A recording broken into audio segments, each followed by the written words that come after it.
Well, welcome back, everybody, for those that were here this morning, and welcome full stop for those that have just joined us. Sorry we're a little bit late, but we finished a little bit later this morning, but we're ready to go now.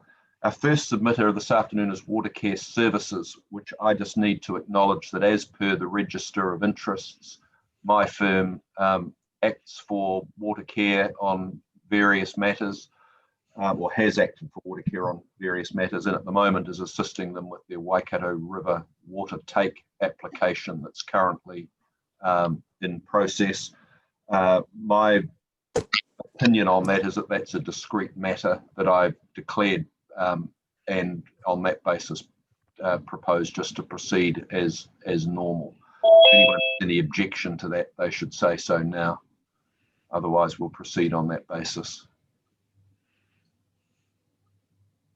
That's good. And I think, Ms. Tiaho, you're in a similar but different position. Yes, I've been appointed to the Board of Inquiry for the Auckland Water Take, and similarly, I think that that's a discrete matter, and I don't think it has any impact on what we're doing. Thanks, Ms. Tiaho. It sounds like there's no objection to either of those matters. So on that basis, we'll proceed and hear from Watercare, please. Yes, thank you, sir. Warren Bangma, Counsel for Watercare Services Limited. I have here with me Watercare's two witnesses for today, Ms. Gotali, who is the Head of Major Developments and has prepared the brief of corporate evidence on behalf of Watercare, if I could call it that. And then I also have sitting here with me Mr. Chris Scrafton, who is a consultant planner. And sir, Watercare lodged with the panel some short legal submissions and also summary statements on behalf of both of the witnesses. Has the panel had a chance to read the legal submissions and summary statements? Yes, as we said at the start of this hearing and every other, we've pre-read everything. We don't require the legal submissions to be read. We're in the same way as per our directions, we're keen to get a highlights package, Yes. but sticking very closely to what the problem is and what needs to be fix it. Because thank you, sir. Yeah, we have read that material. Thanks, Mr. Bangma. Thank you. Well, with that in mind, sir, I'd propose to hand over to Ms. Gotali, who would present very briefly in terms of her highlights package. That's fine, and then we'll see if there's any questions, and then we can hear from Mr. Scrafton and then take it from there. Thank you, sir. Okay. Thank you. Good afternoon. Good afternoon. Thank you, sir. So about Watercare. Watercare is a CCO, 100% owned by Auckland Council. We are responsible for the provision of water and wastewater services to urban communities in Auckland. We also supply water and drinking water services to the Tuakau and Pocono communities through a bulk supply agreement with the Waikato District Council. We are also responsible for the operation and maintenance of WDC's water, wastewater, and stormwater services. However, I note that I'm not here talking in that capacity. So Watercare's assets in the Waikato. We own and operate a number of important assets located in the Waikato District that are used to service Auckland and North Waikato. These include the Pukekohe Wastewater Treatment Plant, the Waikato Water Treatment Plant, and the Mangatangi and Upper Mangatawhiri dams. So the key points that we wanted to raise, that water and wastewater infrastructure has a functional and operational need to locate in certain areas. With the takes of surface water for municipal supply, this is in the bed of the relevant water source, such as a lake or a river. Where the take is from a storage lake or reservoir, this lake is typically located in forested catchment where the water is of good quality. With wastewater, there's a functional requirement for the wastewater outfall to be located in the coastal marine area or on a river or a lake, unless, of course, it's discharged to land. So water treatment plants and wastewater treatment plants are often located close to the point of take or the discharge for engineering and cost-related reasons. Areas located next to rivers, lakes, and the coastal marine areas or forested catchments are often associated with values recognized under the RMA. The proposed plan has many such areas that are mapped as identified areas. Watercare recognizes the appropriateness of such areas being generally identified for protection in the proposed plan. However, given the functional need for key water and wastewater infrastructure to often be located in such areas, it's important that the proposed plan provides appropriate recognition in its policy framework of the functional need for water and wastewater infrastructure to locate identified areas, and an appropriate activity status of water treatment plants, wastewater treatment plants, and above ground reservoirs in identified areas. So without these changes, I consider that there could be significant hurdles to water and wastewater infrastructure in the Waikato district being consented. To address this, Watercare seeks the changes to the planning provisions proposed in the evidence of Mr. Scrafton. So with that, I will pass it to Mr. Scrafton. Thank you, Ms. Gatelli. Let's just see if there's any questions about Watercare before we get into that. Mr. Kearney, anything from you? No, thank you. Ms. Tiaho? Mr. Fulton? No, I got no questions, thank you. Ms. Gibb? No questions, thank you. And I have no questions either. So thanks, Ms. Gatelli. We'll hear from Mr. Grafton. Thank you.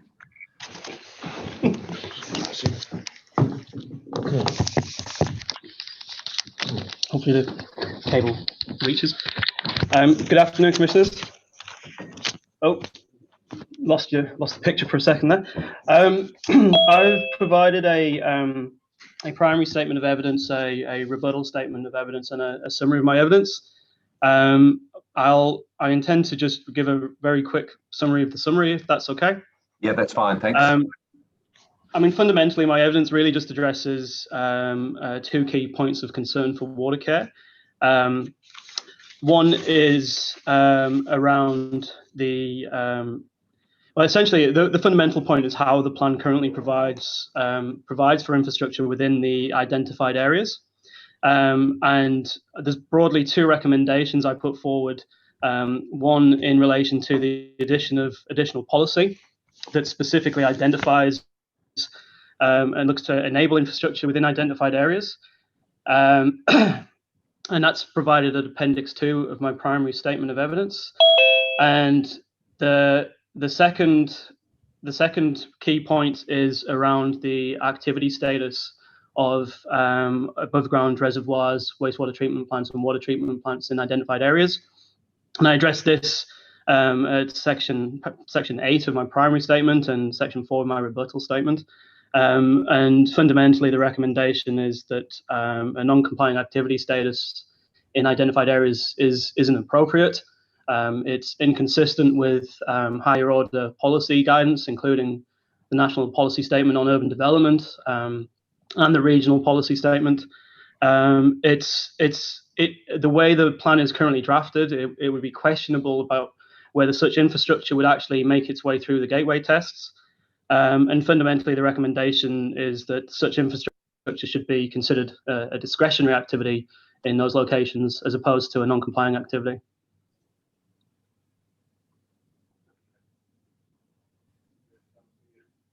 You're done? I'm done. I thought it best to leave the time for questioning, to be honest. No, that's fine. I just wanted to make sure that I didn't make sure you weren't just drawing breath and we're about to launch forth again. Pause. All right, Mr. Bangma, is there? Well, let's see if there's any questions of Mr. Scrafton first. Mr. Kearney. Yeah, look, I can understand your relief you're seeking, especially the activity status. And is there, and I just pose this as a sort of a devil's advocate sort of question, is there a distinction between water facilities and what was the other one, and exclude wastewater treatment plants, for example? Do they seem compatible with a significant areas or a significant identified areas to have a wastewater treatment plant there? Well, wastewater treatment plants often would be discharging to water. The Wakakotahi wastewater treatment plant, for example, is located adjacent to a watercourse which makes its way to the Waikato River. Generally, they're in rural environments, close to water bodies, which if you look at Appendix 1 of my primary statement, you'll see I got the GIS team to map out where these identified areas are. And essentially, there's a high level of consistency between where you would put water and wastewater infrastructure and the identified areas. Now, a water take, it's kind of quite intuitive that would be next to a source of water. And again, the Waikato water take treatment plant is currently located adjacent to the Waikato River in Tuakau, I believe. Okay. Okay, so you don't see the need for any distinction there? I mean, they are distinctly different facilities with different issues. Most of the issues or effects of concern related to either of those are actually more under the regional plan in terms of water abstraction and a discharge of a contaminant. I would say in terms of the jurisdiction of what a district plan would be concerned about in these areas, it's probably relating to things like the removal of vegetation and impacts potentially on Indigenous biodiversity, which are a lot more associated with the earthworks activities that would be associated with them. So I don't actually think there is that much difference in the district plan context. The Waikato plan doesn't have any criteria or assessment criteria for discretionary activities. They're all directed, of course, at RD status. So discretionary is simply just discretionary. Is that Yes. Is that an issue? Because there's no guidance there at all. I think and hence the recommendation for the addition of a couple of policies. And if you look at the policies proposed at Appendix 2 of my primary statement, it's about recognizing there's functional or operational, and it's important it's or not and operational necessity for this type of infrastructure to locate in such areas. The way the plan works is that the objectives and policies of the infrastructure chapter are to be read in conjunction with the objectives and policies of the various identified areas as relevant. The identified areas objectives and policies are currently quite specific in their protection direction, whereas the infrastructure section doesn't have a similar specific recognition of the needs of infrastructure within such environments, and that's the focus of the recommendation on those two policies. Sorry. And I would point out that the policies recommended at Appendix 2, that they're hardly an easy ride from a consenting perspective. Functional and operational need is quite a high bar. Yeah. Okay, now I can understand that. When you start to focus so much time on the various provisions in the infrastructure chapter, you tend to forget there is a link back to the objectives and policies in the other areas. Yeah, That's right. That's right. Okay, thank you. Ms. Te Aho, any questions? Do you think that the proposed objectives and policies as you've recommended align with the vision and strategy? I think that they work. That's always a challenge for infrastructure provision within the catchment of the Waikato River, I would say. And I provided planning evidence for Watercare on the Wakakotahi wastewater treatment plant discharge. And the focus of that assessment was primarily based at the direction of the vision and strategy in the higher order documents. Again, the concerns in the district plan were more with the built form structures. So I think that whilst I'm not entirely sure whether this district plan has given effect or is proposed to fully give effect to the vision and strategy, but in the context of that infrastructure provision, or in terms of how you would go about assessing a project in the catchment of the vision and strategy, you would be directed more to the RPS and the Waikato Regional Plan, including obviously PC1 now. Because essentially, I think that the issues of concern in the context of the vision and strategy are far closer related to discharge of contaminant or the extraction of the water.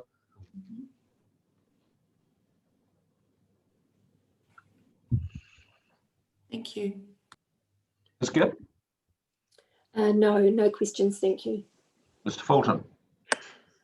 Probably not a question, but we're also very mindful of the fact of other wastewater treatments that will be occurring in the Waikato as well, not just your Auckland Watercare. So there's quite a lot to keep in mind there. But anyway, it's a non-complying issue that you're referring to here as well for the status. So thank you very much. No further. I just want to ask you a couple of questions about the two policies that you've recommended, Mr. Scruffton. And Yep. There's two. The first one says enable infrastructure in identified areas being defined as SNAs and outstanding landscapes, etc., where there is a demonstrated functional or operational need. I suppose the question for you is twofold. I understand in general terms that it doesn't make any sense to have a water treatment pump station, a million miles from where you're taking the water. I understand that.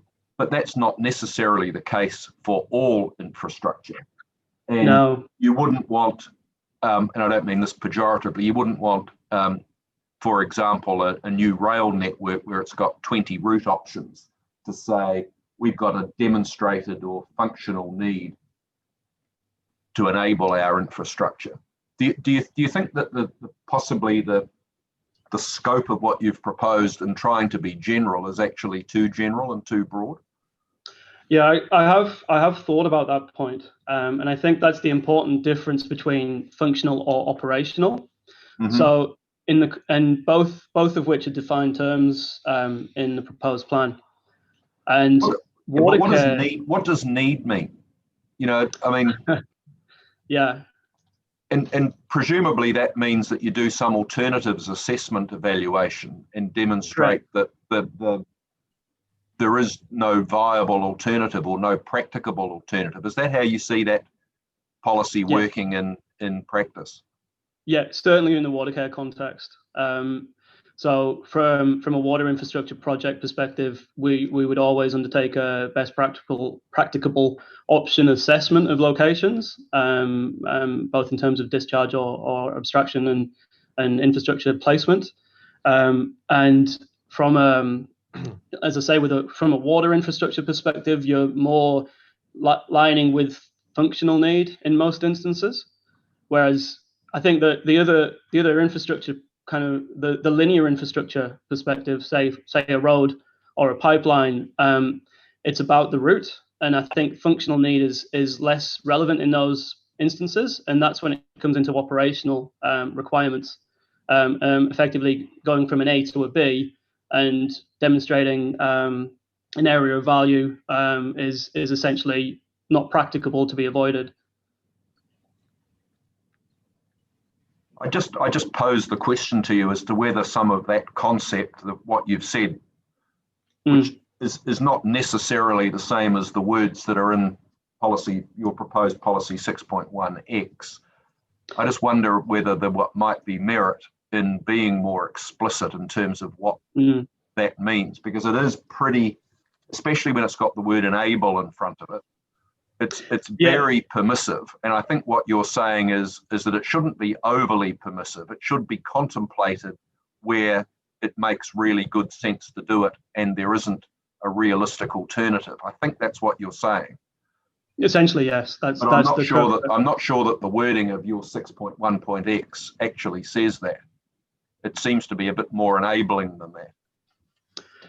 Am I right in thinking that, or do you have a different view? I think the word enable is well, it's enabling. But I think that the restriction probably comes from the demonstration of functional or operational need.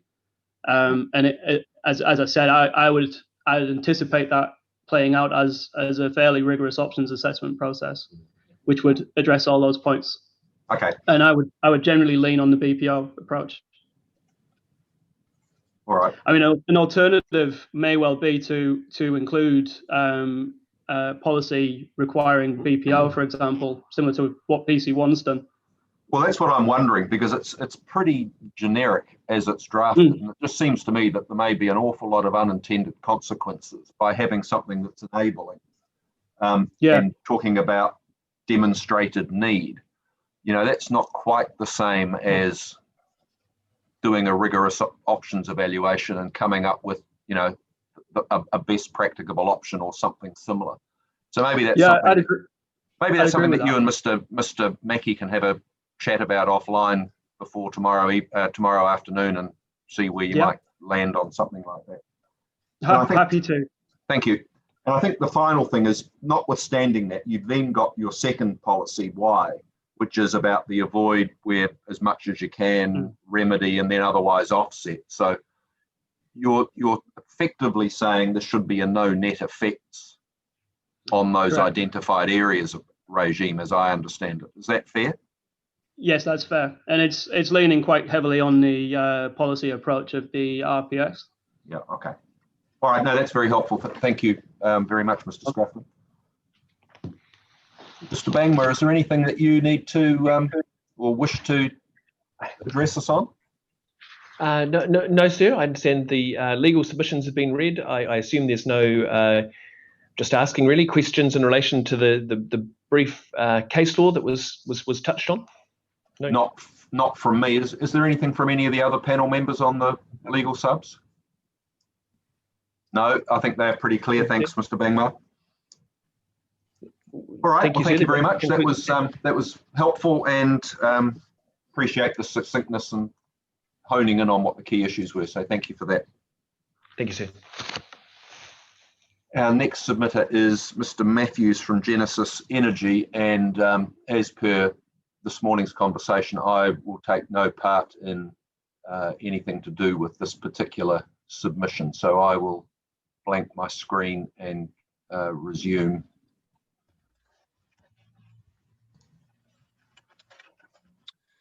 Okay, thanks. Sorry, I'll leave it with you, Mr. Cooney. Yep, sorry, I you. muted myself too quickly. Thank you. Okay, thanks, Mr. Matthews. Do you want to address us? Yes, thank you, Chairman, for the opportunity to present this. I'll be relatively quick. You'll see that I've prepared some speaking notes. I'll just run through those very quickly.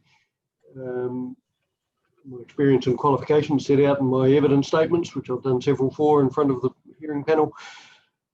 Submissions and further submissions made by Genesis are really seeking provision for the ongoing operation, maintenance and upgrading of the Huntly Power Station, but I guess as of infrastructure generally, and I think that's a fairly common theme through a lot of the evidence, that what people are seeking is infrastructure is something in our, it's there every day, the roads, the railway line, the water pipelines, power stations, it's there, we need to provide for it.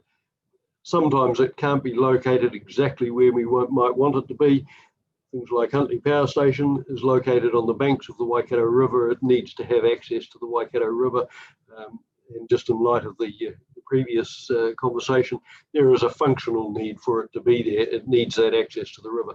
And I see the definition in the proposed plan is a functional need, is the need for a proposal or activity to traverse, locate or operate in a particular environment because it can only occur in that environment. And that's really what we're talking about, is activities that can only occur there. And we're just seeking appropriate provision for those. Also acknowledge the discussions this morning where there was some discussion with Mr. Mackey about rewording some of the objectives and policies. And I think as long as that background of providing for infrastructure is the key message that we're actually looking for, and not unduly restrict that to be able to provide for society as we have done so far, then that's a great idea to look at the wording of those policies. So moving on, number 3, Mr. Mackey recommends in his 42A report that there's a definition of the energy corridor. It's a term used through the plan. Yes, it should be defined. My only suggestion was that it should include coal, because one of those energy corridors is used for the transportation of coal to the Huntly Power Station. And Mr. Mackey's made that correction in his rebuttal statement.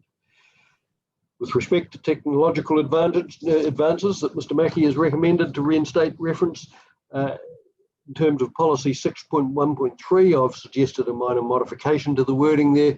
I accept that the wording that Mr. Mackey has proposed can be used as well. I'm just trying to clarify it a little bit more, and it may be that some work could be done on that wording just to make it more specific, as was talked about this morning. So yes, I was just to enable the efficient use of infrastructure, just recognising that some of the technological advances, if you like, in relation to electricity generation, mean that you could actually use what's sitting there, but you could actually generate a bit more electricity out of it with that technological advance, and you wouldn't want to be unduly constrained in that. Paragraph 5, in her evidence for Horticulture New Zealand, Ms. Wharf disagrees with the wording recommended by Mr. Mackey for policy 6.1.7.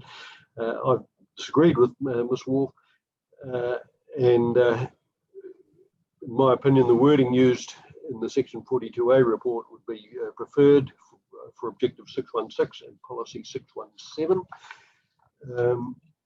That's consistent with what the Waikato Regional Policy Statement provisions collectively are trying to achieve, whereas Ms. Wharf is looking at one aspect of reverse sensitivity, I believe. I think my rebuttal statement is reasonably clear on that point. Mr. Mackey hasn't commented on those three factors I've mentioned there: policy 6.1.9, objective 6.3.6, and 6.117. My concern was regarding the wording of 6.1.9, that the policy is saying require the operation to avoid those things. I don't think that is the intention of the policy. I believe the intention is that if you are doing those things, then avoid, remedy, or mitigate adverse effects. And so I've suggested some alternative wording to achieve that. With respect to policy 6.3.6, that's an objective looking at recognising non-renewable energy resources in the region.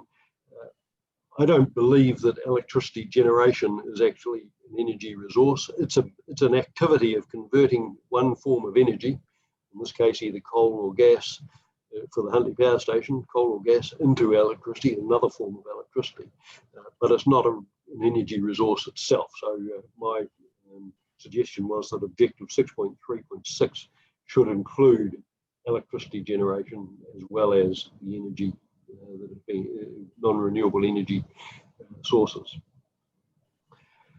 I generally agree with Mr. Mackey that there would be benefit of including a policy applicable to regionally significant infrastructure in the proposed plan, and I think I've said that in previous evidence statements.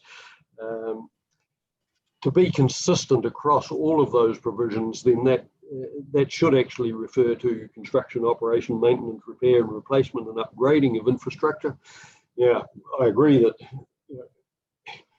we could do it by not referring to those things in all the other objectives and policies, which may actually miss out. So I've just suggested that the wording of policy 6.1.17 should actually include those other aspects of how you're operating and continuing to maintain, etc., regionally significant infrastructure.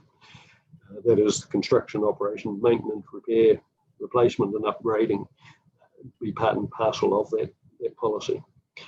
And then finally is just a quick note there that Genesis sought, and I mentioned in my evidence in relation to the rural zone, Rule 22.6 for the Huntly Power Station coal and ash management area, be amended to include provision for up to 85 heavy vehicle movements per day for transport of ash away from the ash management area. That was covered in the rural zone evidence. I think in the section 42A rebuttal statement for that hearing, Mr. Cleese accepted that provision could be included. All I'm suggesting here is that it can be included either in the ash management area provisions in Chapter 22, or it could be included in the infrastructure provisions where traffic, other traffic conditions are. So either way, I'd be happy with that. Thank you. Thanks, Mr. Matthews. That's very succinct. So I'll just take some, see if there's any questions from the panel. Mr. Yahoo? I don't actually, thank you. Ms. Gibb? No, thank you. No questions. Mr. Fulton? Probably just make a comment or perhaps a question maybe to Mr. Mackey here. Just you referred to the energy corridor of which you agreed, Mr. Matthews.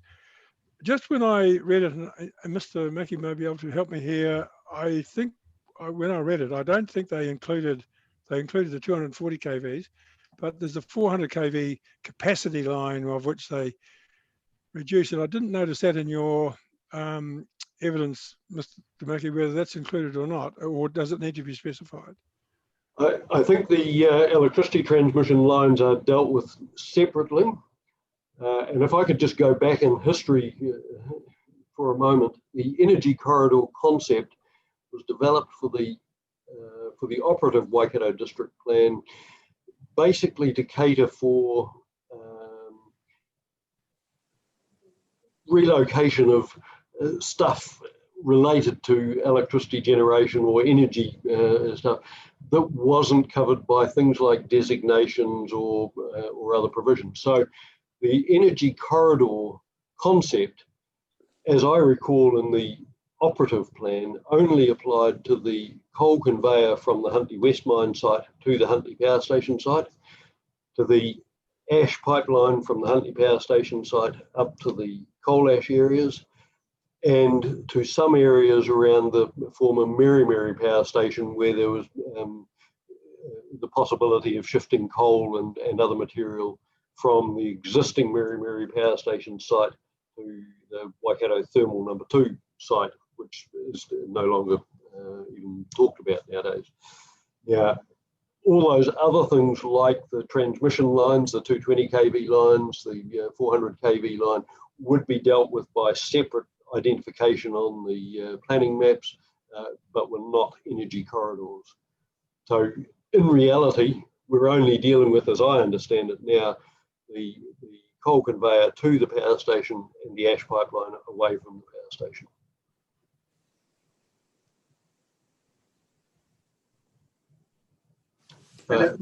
Is that Mr. Fulton? Sorry, your mute must have been on, Mr. Fulton. Mr. Fulton, you got your... Yeah, sorry. Yeah, no further questions. No, I'm satisfied with those responses. Okay. So I understand it now better. Thank you. Yes, and Mr. Matthews, I haven't got any questions. I've made a note of those changes. Policy 6.1.9, 6.3.6, 6.1.17, and yeah, that was basically it, isn't it? Pretty simple. Yes. Thank you. Okay. Thank you. Thanks very much.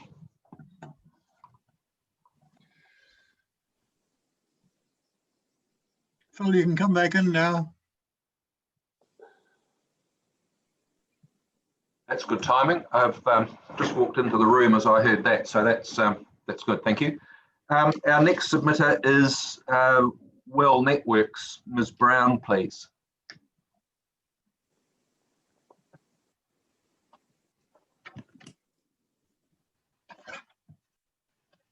Good afternoon. Can you hear me? We can, thank you. Okay, great. So my name is Sarah Brown and I am an environmental planner for Well Networks.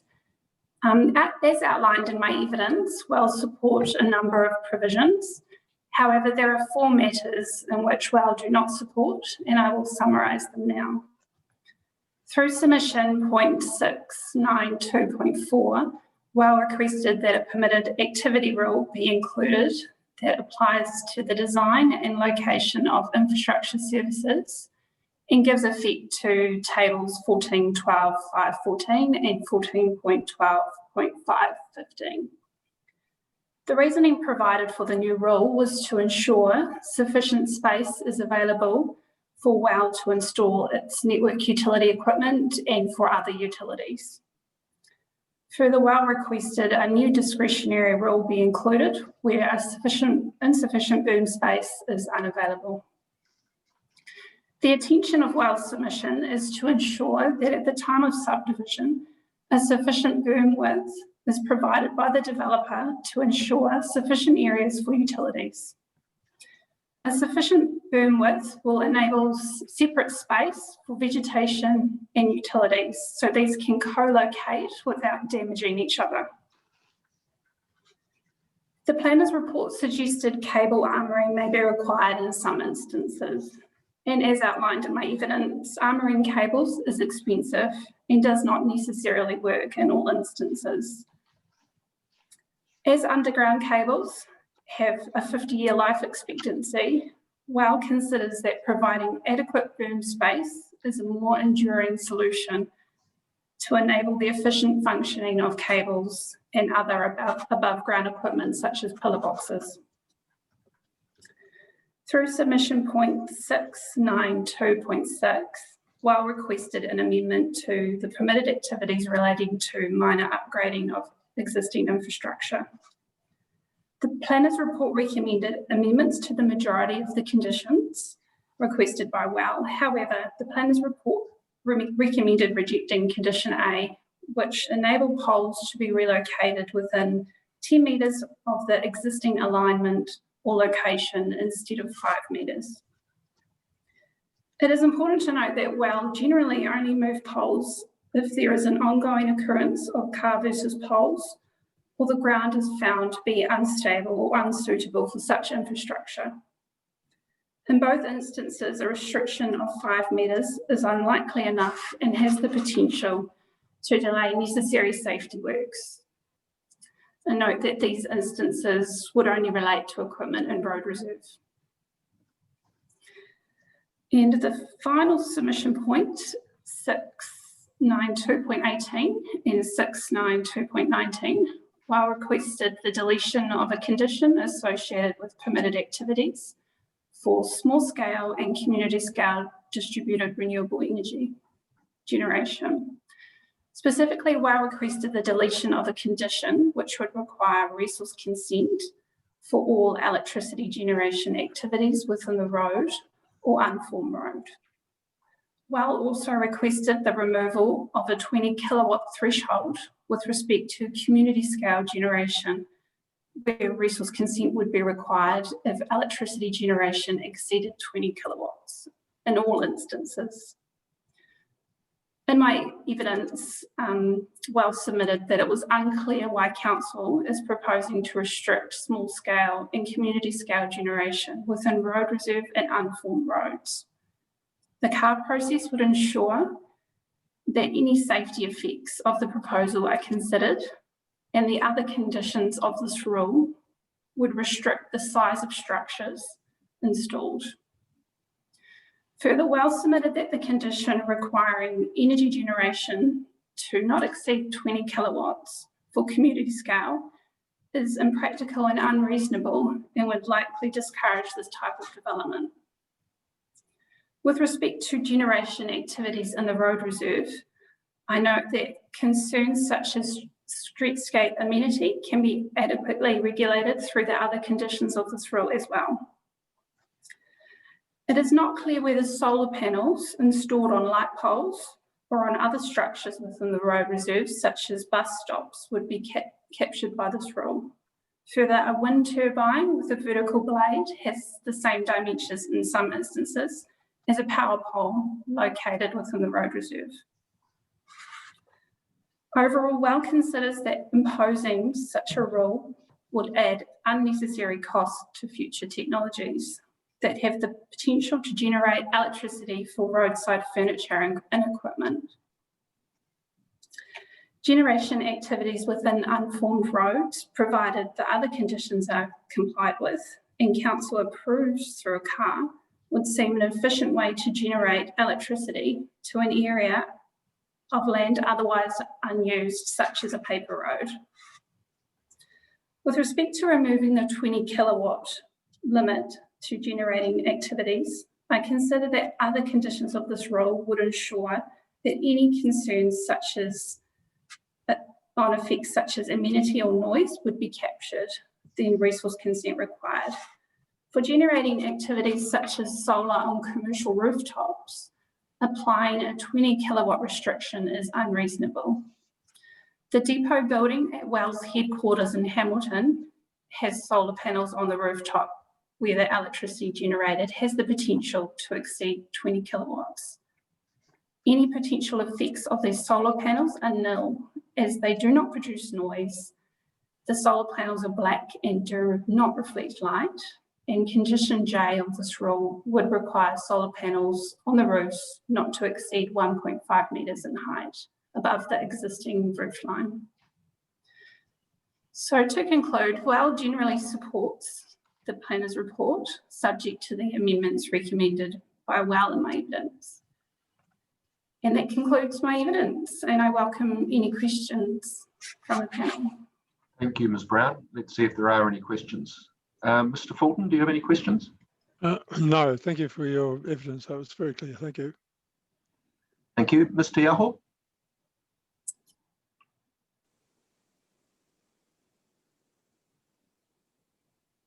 I don't have any questions, thank you. Ms. Gibb?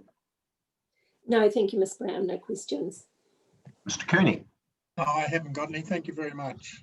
No, and neither do I. Thank you. That's all very clear. Thanks. Okay, thank you. Thank you, Ms. Brown. That brings us to our next submitter, which is the Department of Conservation. Ms. Burns and Ms. Turley, please.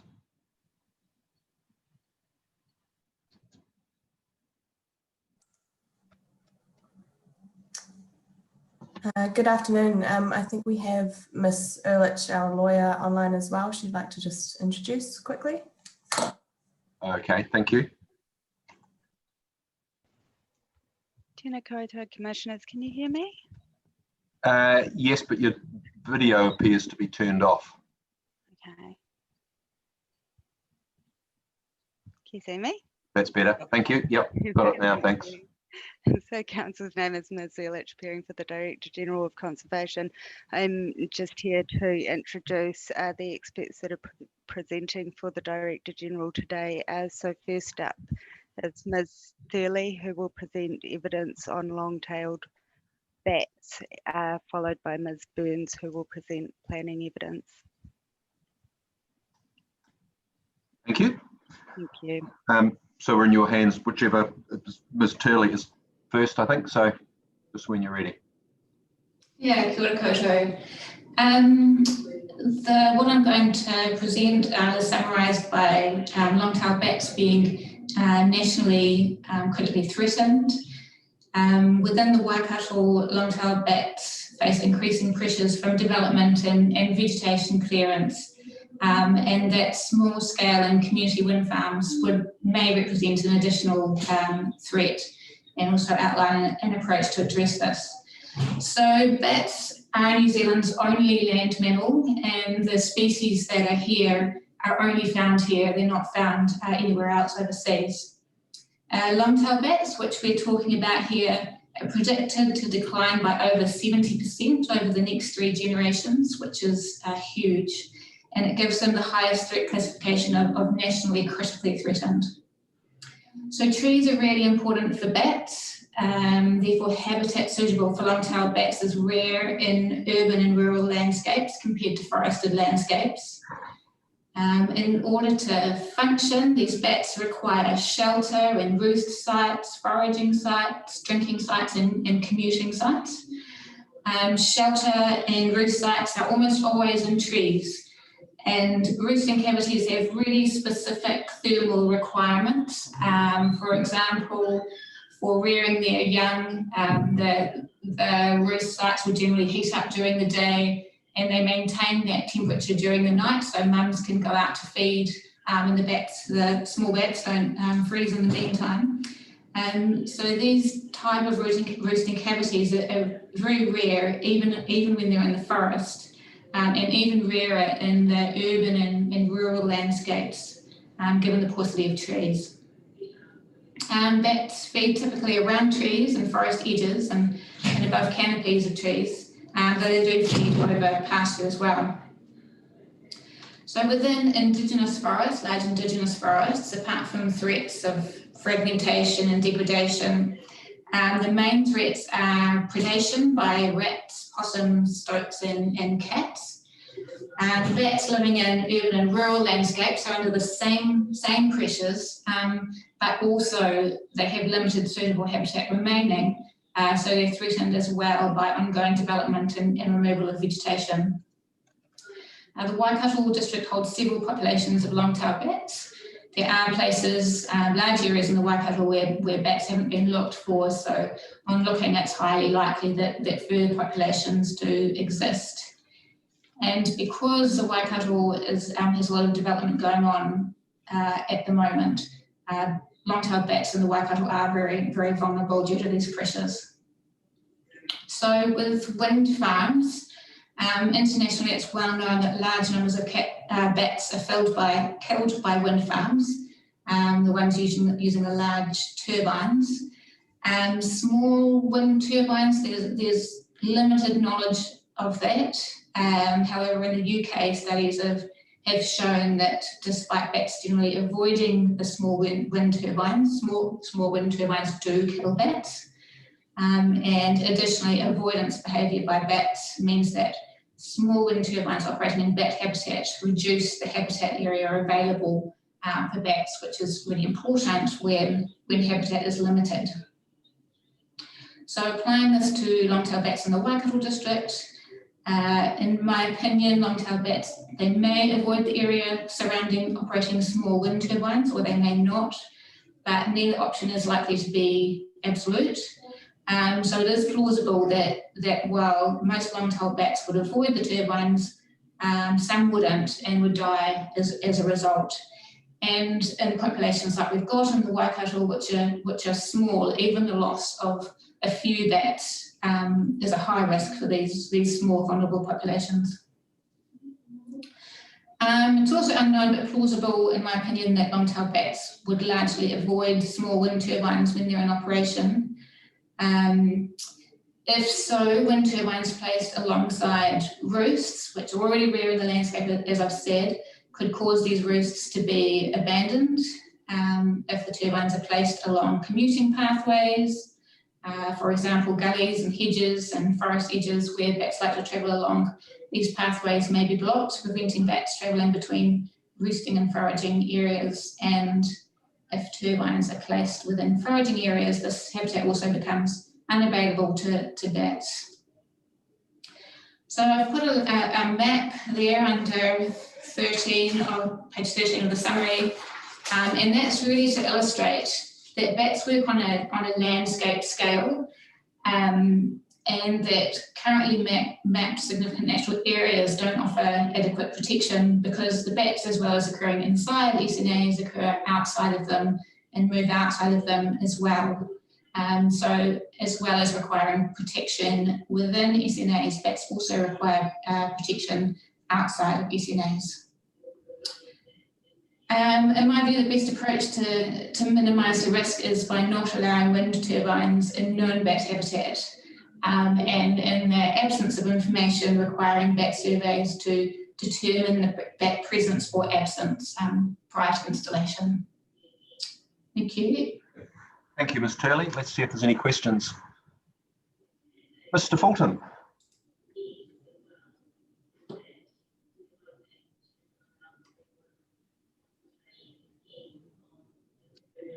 I think you're on mute. Where's Mr. Fulton gone? He's got his, he's muted. Oh, there he is. Unmute. Okay, sorry. He's unmuted now. Right. The areas where you've shown these maps where the bats are around the Hamilton urban area largely, I mean, that's not likely to be an area where you'd have turbines anyway, isn't it? I mean, and my understanding is that they habitat in pine trees and pine forests and non-native areas. Is that correct? Oak trees and all sorts of things? Yes, bats will be in non-native forest and in pine forest. Yeah. Okay. No, I have no further questions. Thank you. Thank you. Ms. Gibb? No questions. Thank you. Mr. Cooney? No, thank you. Ms. Tiaho? No questions from me either. Thank you very much. Thanks. Just two questions from me, Ms. Turley. The diagram that you just referred to that shows those sort of green infilled circles with a red border around them. They're all circles, and I assume that that's not an exact depiction of where the bat habitat is. Is it sort of like the outer extent of the shape that fits inside those circles? Is that what they are? It's this map was made up by catching bats and attaching little radio transmitters to them, and then following them to see during the night to see where the areas were most important to them. So those circles are generally the area where those bats which were followed spent most of their time. It's not a very clear map, and that's no criticism. Some of those areas seem to be almost entirely made up of non-pasture vegetation, whereas others of them seem to have, a stretch of vegetation down a gully or in a part of the circle. So I'm just wanting to understand how the red outer part of that circle has been actually delineated. I think this wasn't my study, but I think it was just the area which was most important. So the bats would have spent most of their time in that general area. Yeah. So it's not meant to mean that if you're sort of a millimetre one side of the red line, you're in, and the millimetre the other side, you're out. It's more. No, not at all. Yeah. Thank you. Final question is, in your evidence in chief, you've restated the point that you've made in your summary that says there have been many studies internationally showing that wind farms kill significant numbers of bat species. And you've quoted some references in the footnote to that paragraph, footnote 10, associated with paragraph 7.5. What do you mean by significant? And what's the nature of the studies that you're referring to? Significant is many species and hundreds of bats which have been found at the bottom of wind turbines in just about every continent. Is that hundreds at one particular location, do you mean? I'm just trying to get a sense of scale when you say significant, if there's only two of something left in the world and you knock one on the head, then losing one is absolutely catastrophic. I'm just trying to understand what you mean by significant in the context that you're mentioning it. Yeah, causing population declines in some areas, I believe. Significant, overseas bats aren't as threatened as ours, so they have, I guess, acceptable kill rates for their bats, which we wouldn't have to ours, but significant enough to cause population level decline. What do we know about, and as I understand it, those studies that you refer to are international studies. And what do we know about bats and wind farms in the New Zealand context? Given that they're a different, as I understand it, a different species.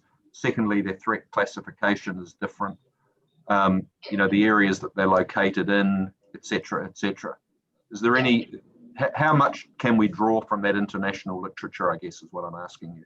Yeah, I think we have to draw on it because we don't have any personal experience in New Zealand at a big enough scale to do our own studies here. And bats, overseas studies have shown that tree roosting bats, as I said in my evidence, tree roosting bats and bats that forage alongside trees in the open air are most vulnerable to wind farms, which is what our bats are. And studies of the small scale wind farms, some of them have been around the same family of bats, so bats with similar characteristics to ours. And it's the best that we can do in the absence of information from New Zealand. I mean, there's a number of wind farms either operational or consented in New Zealand. Have there been back studies associated with their development? Do you know? I know that some that are proposed have bat studies going on to see if bats are resident within those areas. Yeah. Okay. All right. All right. Thank you very much. That's helpful. Thanks. Which I think brings us to Ms. Burns. Yes, good afternoon. So I'll quickly speak through my evidence, which relates to the DG submission and further submission and the planning side of everything. And I think focus on the areas or the area of disagreement, I think, rather than, because we have read it and so we know what's agreed and what isn't. So I think it's probably most helpful to us to focus on those matters that are in dispute, as it were. Okay, great. So my evidence predominantly relates to Rule 14.6.2 for small and community scale wind farms. So I do also address the large scale wind farms and the Power Coast submission, but I will not waste too much time on those as they're mostly agreed as is. Yeah, understood. Thank you. I note that my evidence overlaps with evidence that will be provided for the significant natural area hearing in terms of SNA mapping. So in terms of Rule 14.6.2, the DG submitted on this rule requesting additional matters of discretion to address any potential adverse effects associated with the construction, operation and decommissioning of small and community scale wind farms. So I disagree with the 42A staff report, which suggests that the matter of discretion for values, qualities and characteristics of any identified area encompasses effects on special values of identified areas. I also note that Mr. Mackey has amended his recommendation of his rebuttal evidence to agree with my evidence on this point. I note the current proposed definition of SNAs in the plan only includes areas identified on the planning maps. In the absence of more comprehensive mapping or the requirement of criteria-based assessment, there are many areas of significant habitats for bats, which has been discussed by Ms. Thurley, and potentially other fauna, including avifauna and invertebrates, that are not captured under the current mapping and definition. Ms. Thurley has discussed the potential effect of wind farms on bats, even those of small and community scale. I discuss in my evidence policy direction, section 6C, 7D of the RMA, policy 11 of the NZCPS and the coastal environment, and chapter 11 of the Waikato Regional Policy Statement, specifically criteria 11A3, which has strong direction for avoidance, protection and avoidance and preference for adverse effects on Indigenous biodiversity. There's also a policy which recognises the importance of renewable energy, particularly small and community scale. My proposed change would not be inconsistent with this policy direction. I therefore have suggested an additional matter of discretion, which would be ecology and biodiversity effects, which would be added to Rule 14.6.2. So as I said, my evidence also relates to large scale wind farms, Rule 14.6.3 and 14.6.4, where I agree with the staff report on these rules. I've also addressed Power Coast further submissions, where the Director General was a further submitter. And again, I agree with the staff report recommendations to reject these submission points. And that was everything from me. I welcome any questions. Thank you, Ms. Burns. Let's start with you this time, Ms. Te Aho. Thank you, Ms. Burns. I don't have any questions. Thank you. Ms. Gibb? No, thank you, Ms. Burns. And I have no questions. Thank you. Mr. Cooney? No, thank you very much. No, and I don't think I do either. Thank you. It's very clear, and the issues in contention have obviously been narrowed down. So that's good. Thank you very much. Thank you. Ms. Ehrlich, is there anything that you need to leave us with? Nothing further for me. Thank you, sir. Thanks very much. That now brings us to NZTA with Ms. Sheard, please. And I understand this sort of somewhat of a tag team exercise. going on between NZTA and Kiwi Rail, and we'll just leave that to you folk to handle as you see fit. Yes, good afternoon. We've got 3 witnesses appearing. First of all, we'll have Mr. Swears, who's going to cover transportation issues. Then Dr. Charles will do his noise evidence. There is, as you note, some overlap between, well, he's done a joint statement of evidence for Wakakotahi and Kiwi Rail. So I've suggested to him that he just speaks to his summary in general, so that will introduce the Kiwi Rail matters, and then answers the questions that are more specific to Wakakotahi. And then he will obviously stick around and be available to answer further questions during Kiwi Rail's presentation. And after Dr. Charles, we'll have Mr. Wood present the planning evidence. But just first, in terms of a highlights package, in terms of the legal submissions. Yes. So the first point that I'd like to note is that Wakakotahi generally supports the provisions in the infrastructure chapter, and those are as set out in the revised section 42A report. But there are 2 important outstanding issues, and I note those in my introduction to my legal submissions. The first one is the trip generation rules. Mr. Mackey has recommended rejecting Wakakotahi's proposed rules, and there's also some evidence opposing the rules from Ports of Auckland. The second one relates to the rules to protect sensitive activities from road traffic noise and vibration alongside state highways. Mr. Mackey recommends accepting the submission, but Kainga Ora and Pakmea Farms and the Youngs are opposed to the proposed rules. So just turning first to section 3 of my submissions, and that section deals with Wakakotahi's statutory objectives and functions. So Wakakotahi is a Crown entity with the sole powers of construction and operation of state highways. Now that's an important point because it is the specialist statutory entity that's been given the task of ensuring an effective and efficient transport system in the public interest. And importantly, it has a statutory responsibility under the Land Transport Management Act to exhibit a sense of social and environmental responsibility. And it takes those responsibilities very seriously, and you'll hear more about that from Mr. Wood. And the government policy statement also sets out a requirement for reducing the negative effects of land transport related noise. So as I said, you'll hear more from Mr. Wood on those statutory responsibilities that Wakakotahi must operate in accordance with. So turning to section 4 of my submissions, deals with the trip generation and ITA issue, or integrated transport assessment. Wakakotahi, as you'll probably see from Mr. Swears and Mr. Wood's summary statements, it has taken on board the evidence of Ports of Auckland, and it has proposed a refined approach in the rules. And those refinements have the two particular objectives, and these are going to be outlined again and further by Mr. Wood. The first of those is that he's refined the drafting to fit the proposed rule into the proposed plan rule framework.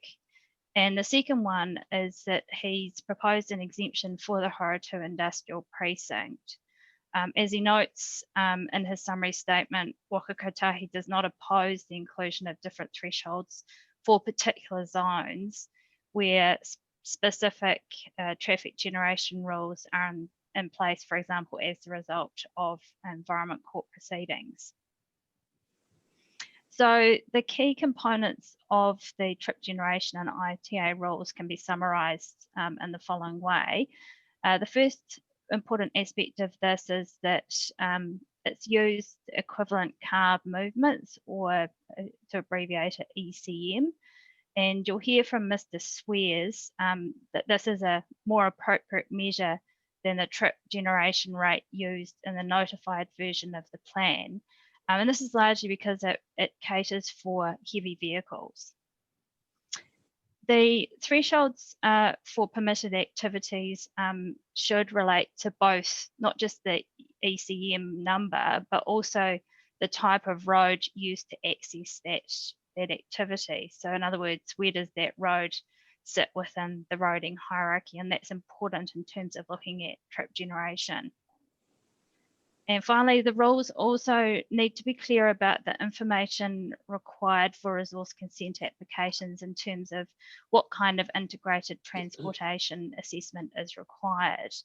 And again, it's important that the level of information that's provided directly relates to the ECM number and the access road type. And so that's the rules have been drafted to specifically address those points.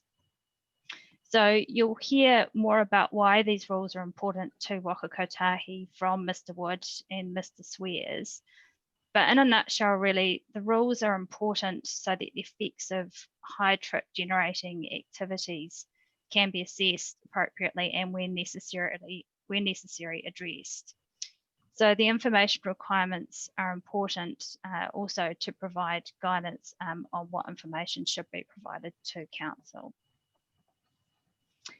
Turning now to section 5 of my submissions, which deal with the noise and vibration rules. The first thing to note there is that Wakakotahi's approach to noise and vibration from transport networks is not new and it's not novel. It is backed up by a significant body of work by the World Health Organization, which has extensively documented the health effects of road noise. And this approach is also well accepted by acoustics experts and also in district plans throughout the country as an issue that needs to be addressed. There's already a rule in the operative plan relating to this issue, and that rule provides that constructing or altering buildings within 25 metres of a state highway is a non-complying activity. Dr. Charles's concern is that this rule only addresses the most significant noise effects. He notes in his evidence that a 100-metre corridor is a more appropriate distance, and this is considerably more conservative than the World Health Organization guidelines. He acknowledges that it won't catch all land adversely affected by traffic noise, but he considers that it is a reasonable compromise in terms of catching that most badly affected land.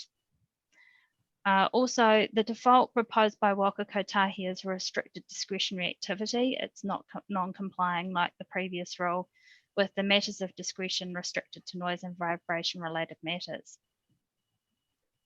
What is important to remember here when you're looking at these rules is that it's not a proposal to sterilise the land or to make development a prohibited activity to develop there, or even to make it a non-complying activity. The proposed rules will provide alternatives for achieving compliance with the permitted activity statements. There is flexibility in terms of compliance with the permitted activity standard, and you can comply by using a setback, a noise wall, or insulation and ventilation responses.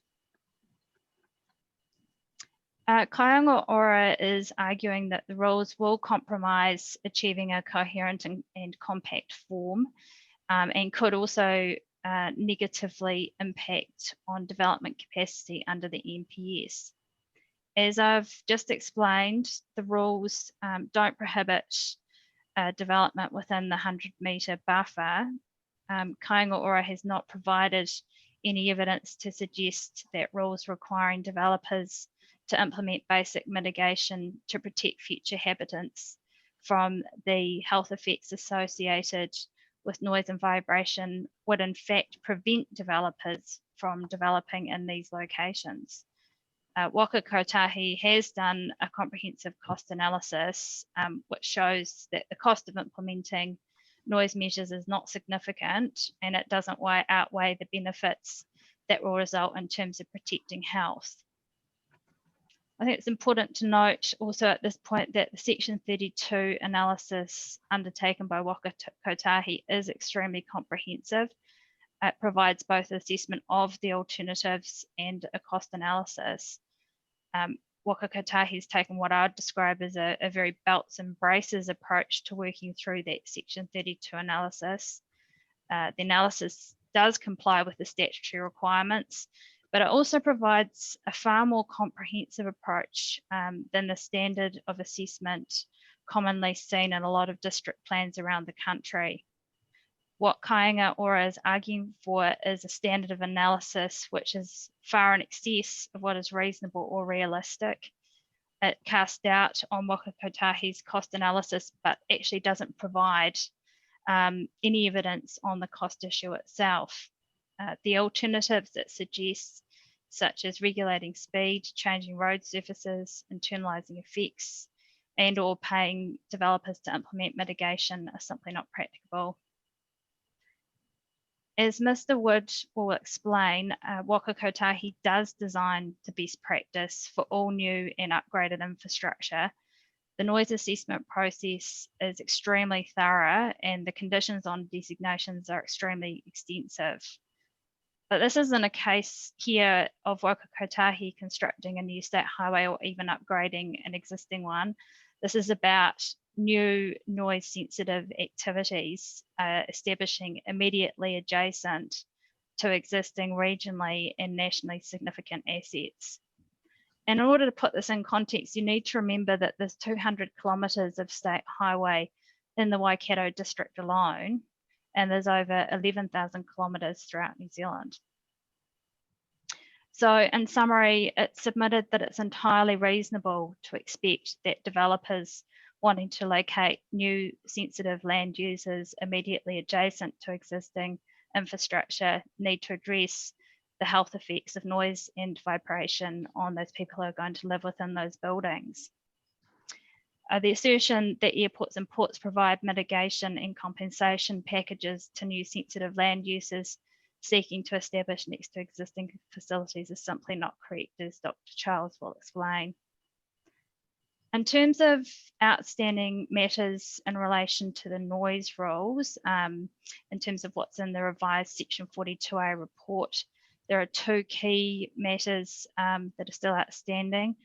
Those relate to the application of the noise rules to the business zone and also the outdoor noise rule, and Mr. Wood will address those further when he gives his evidence. So I think that touches on the key points from my submissions in terms of a highlights package, if you've got any questions. Thanks, Ms. Sheard. Mr. Fulton? Oh, I don't have any questions, thank you. Thank you. Ms. Te Aho? No questions from me, thank you. Ms. Gibb?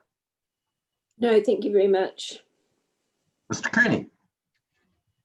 Most of my questions are relating to the other witnesses, but just as a general point, for example, the Waikato Expressway, you would have designated that and you would have determined how you would address noise mitigation when you applied for that designation, and you've now got the designation, built the highway, and now you're coming in and saying, well, for the properties alongside us, we want some further mitigation. Isn't there a little bit of a double counting here? Do you want to answer that? Mr. Wood's probably better placed to answer that in relation to the existing designation on the Waikato Expressway. But just like to note that in terms of when those assets are constructed, they are constructed with the existing environment in mind. Yeah, I mean, yeah, that's the point I would probably make in relation to the Waikato Expressway. Effectively, it is a new system which is bypassing the urban areas, and at the time that the designation conditions would have been sought, it would have been largely a rural rural countryside living environments, and we would have designed and mitigated to that. In terms of the future land use that is now coming towards the expressway, I think that's the point we're trying to achieve, with looking that we can only mitigate up to what's in front of us at the time, I guess is what I'm saying. Yeah. And I think Mr. Wood's evidence has got some good illustrations of aerial photos that shows the development which has encroached on the Waikato Expressway, which are quite illustrative of that point. So your assessment is more or less frozen in time at the time you actually proposed the designation. Oh, I mean, certainly the assessment also accounts for what I understand future traffic growth, but we are quite reliant on, I guess, growth strategies and what we see through those. So that's why we support getting involved with structure planning and what's actually happening to those communities that are growing. So like in the case of Pocono, as an example, there is no up-to-date structure plan which sort of signals the extent of growth which is now happening, particularly on the eastern side. Right, well, we'll come to you. Yeah, Yeah. but okay, that was a general question addressed to Ms. Sherd. Okay, we'll come to that issue later. Thank you. Thanks, Michelle. Just a couple of things from me. You've referred at paragraph 3.2 of your submissions to the 2018-19 through to 2027-28 government policy statement on land transport. My understanding is that there's a new version of that was published quite recently that covers 2021 through to 2030. Is that correct? That's correct, but it doesn't come into force until next July. Okay. Surprisingly enough, it's quite a long lead time on it, and Mr. Wood will correct me if I'm wrong on that. No, that is correct. Yeah. When it does come into force, does that negate the previous one? Yeah, it essentially it's a new update on the new GPS. update. Yeah. Because reading that new one and doing this by simply searching for the word noise in it, it refers twice to that one of the objectives is to have reduced noise pollution, but also refers to air pollution. It doesn't make any mention of, and it seems to me reduced noise pollution means making less noise as opposed to moving everything away from the noise, but you might have a comment on that. And then the only other time I see it is in strategic priority 4, where when you look at the indicator, it says the number of people exposed to elevated level of land transport noise is an indicator of how successful the particular priority is. But again, that priority strategically is transforming to a low carbon transport system. There's nothing that I can see in the 2021 the 2021 government policy statement on land transport that gives any suggestion that strategic corridors need to be, protected to prevent noise. It seems to me to be much more focused on what the users of the transport network need to do to prevent their effects. Is that fair, or do you have a different view? I think the focus of the new GPS is slightly different, but that doesn't change Wakakotahi's statutory objectives in terms of its requirements to manage the network. I guess the GPS can't cover absolutely everything and doesn't. It tends to choose particular things to emphasise in any particular period. But I don't think that changes the importance of the issue to Wakakotahi as a Crown entity in managing the land transport network. Is that under section 96(1)(a) that you mentioned in your submissions? Correct. That's pretty high level though, isn't it? And requires you to exhibit a sense of social responsibility and environmental responsibility. It doesn't sort of go as far as to, it's arguable, isn't it, that keeping people away from your roads so that you can be socially and environmentally responsible sort of seems at odds with that, but correct me if I'm wrong. No, I think it's a sensible approach to balancing the need to protect health in relation to those people that are seeking to establish adjacent to existing regionally and nationally significant infrastructure. Okay. Can you help, and maybe it's Mr. Wood that does, but in terms of what you're suggesting here, we heard earlier today that this approach was rejected in, I think, Whangarei and Auckland. Can you shed any light on where this approach has been adopted and implemented elsewhere in New Zealand? I think, sorry, yes, I was about to say Mr. Wood will assist with that question. I'm happy to wait till Mr. Wood talks. Okay, I'll have a go at it. In terms of duplication of like for like, I'm not aware of any district plans, but in terms of the actual sort of distances that we're looking at, 100 metres, examples would be things in my evidence of chief in Hamilton City Council, Waipa, and interesting enough, I guess the example would be in Hamilton, you've got Horatu interchange. On one side, you've just had the Te Awa plan change where there's a 100-metre noise setback there. On the other side is the Waikato District Council, same state highways, but potentially different rule set. Waipa district plan is the other example. They use, I guess, like a graduated response. The expressway systems are generally 100 metres. The rule kicks in, looking at more so the internal insulation aspect. In Tauranga Council district plan, they have actually mapped an effects buffer area, which I note ranges up to distances up to 100 metres. All right, thank you. No, that's helpful. I think the final, this is more of a comment than a question. It seems that these contests, if you like, between Kāinga Ora and the Transport Agency are sort of perennial, and they arise at every regional or every sort of district plan process and every plan change and so on and so forth. What are the two government departments doing to try and get a whole of government approach to this so that there is something that everyone can rely on without having to, litigate it district by district by district by district?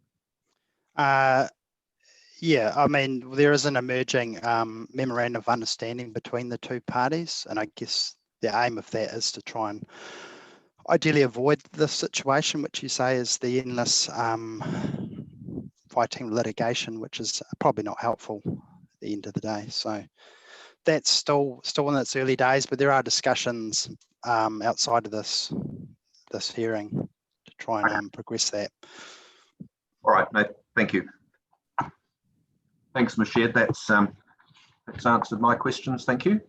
So would it be, sorry, I was just about to say, would it be helpful if Mr. Wood continued and provided his summary first? Whatever, we don't want to muck your, I was asking those questions of you, and Mr. Wood's helpfully, has chimed in, and that's fine. But we're not going to suggest how you present your case. That's up to you. It's okay, whatever suits you suits us. Sure. Look, we'll proceed with Mr. Swears in that case. Thank you. Thank you.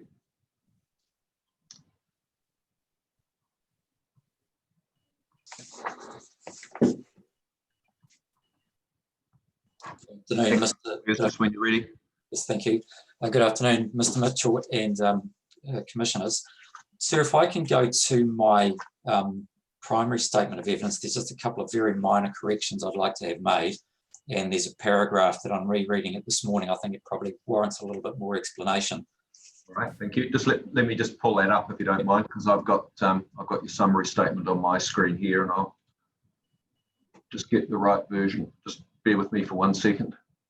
Unless I don't, do I need it in front of me, or can I find it as you're talking? You can probably find it as I'm talking. So a very minor correction. I've got it. So where you go? Because on page 8, paragraph 6.2, at the end of the second line, it says while, comma, the. If you can take the comma out, the sentence makes a bit more sense. All right, thank you. Comma's deleted, consider it done.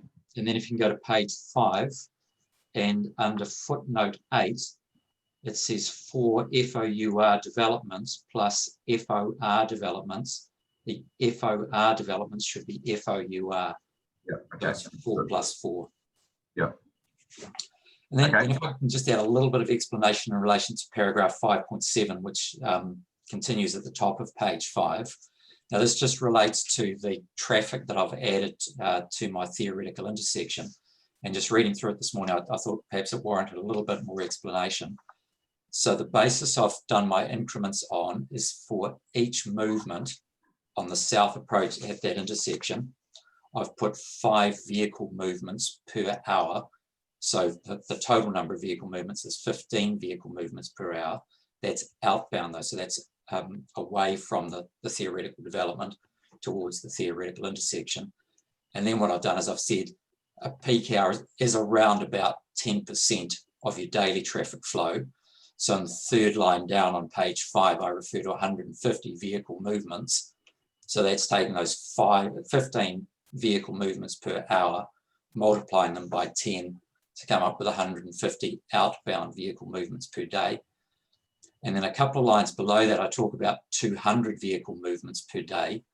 So what I've done there is I've taken the 150 vehicles per day outbound movement and assumed them to be 75% of the total trip generation for that land use activity, the remaining 25% being the 50 inbound movements, which brings you up to the total of 200 vehicle movements a day. Now, so just on reading that this morning, I thought it warranted a little bit more explanation. Thank you. If I can then move to my summary statement, please. And once again, I need to give you an explanation here. But if I can just start at paragraph 2.2. So paragraph 2.2, I note that the proposed district plan that should include provisions for appropriate levels of transportation assessment for land use activities. And these provisions should be based on a weighted traffic volume versus road hierarchy matrix, such as the approaches that have been adopted by Hamilton City, Waipa District and Thames Coromandel District. Then in paragraph 2.3, Mr. Woods prepared an amendment to the trip generation rules, and that's attached to his summary statement. And I've just got a couple of notes in relation to that. And if I can just provide a clarification here, sir. In the first line of my point A, I talk about equivalent car movements. Now, in my main statement, I talked about equivalent car units. Just for clarity, because I've mixed my terms up there, an equivalent car unit is the vehicle. So one car is one equivalent car unit, one truck is 3 equivalent car units. And then when those vehicles move, you have equivalent car movements. So an equivalent car unit is what it represents, an equivalent car movement is how it affects the network. They tend to get used interchangeably, but as I say, reading it this morning, I thought it warranted an explanation. Thank you. So if I can just continue at paragraph A there.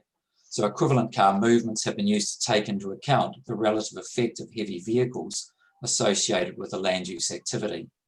This approach alleviates the need for percentages of heavy vehicles to be considered separately as a proportion of the total trip generation associated with an activity.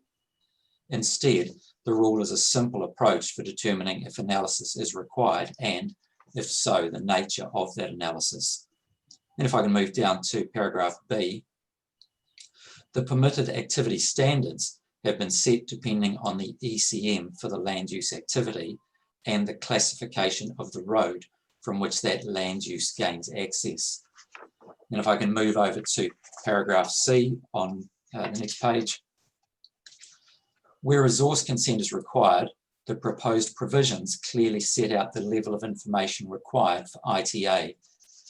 So these are dependent on the ECMs generated and the hierarchy of the road from which the activity gains access. 2.4, this approach is to be preferred to the notified version of the proposed plan because it sets appropriate ECM limits for new land use activities, clearly specifies what level of information would be required for any application for resource consent, and puts in place relevant assessment criteria. 2.5, my EIC also addresses the following issues. The trip generation rates included in the notified version of the proposed plan are only partially aligned with the trip generation rates generally accepted by transportation experts. Including a copy of the Wakakotahi Research Report 453 trip generation rates table in the proposed plan would ensure the requirements of the proposed plan are aligned with the most frequently used industry source. And in B, tables in the proposed plan that have speed limit or design speed as a column heading should have those headings changed to 85th percentile operating speed, or if not known, posted speed limit plus 10 kilometres per hour, close quote. And I'm happy to answer any questions on the subtleties for that as necessary, sir. If I can move to paragraph 3.3, while I partly agree with Mr. Arbuthnot in that the proposed plan provides a mechanism to enable the traffic effects to be considered, the mechanism provided under P4 is based on varying trip generation for different zones and simple thresholds in terms of heavy vehicles. One of my concerns in relation to the varying rates and thresholds is that these don't adequately allow for the effects associated with heavy vehicles. For example, in 14.12.1.41c sets thresholds based on, and I quote, a maximum of 300 vehicle movements per day, and no more than 15% of these vehicle movements are heavy vehicle movements, close quote. From an equivalent car movement perspective, a land use activity could have 299 vehicle movements, all of which involve light vehicles. The resultant total would be 299 equivalent car movements. However, if a land use activity could also have 299 vehicle movements, of which 14% involved multiple unit heavy vehicles, the resultant total would be 466 equivalent car movements. Now, clearly there's quite a significant difference between the effects of these two land use activities. However, they're both permitted under the rules currently in the proposed plan.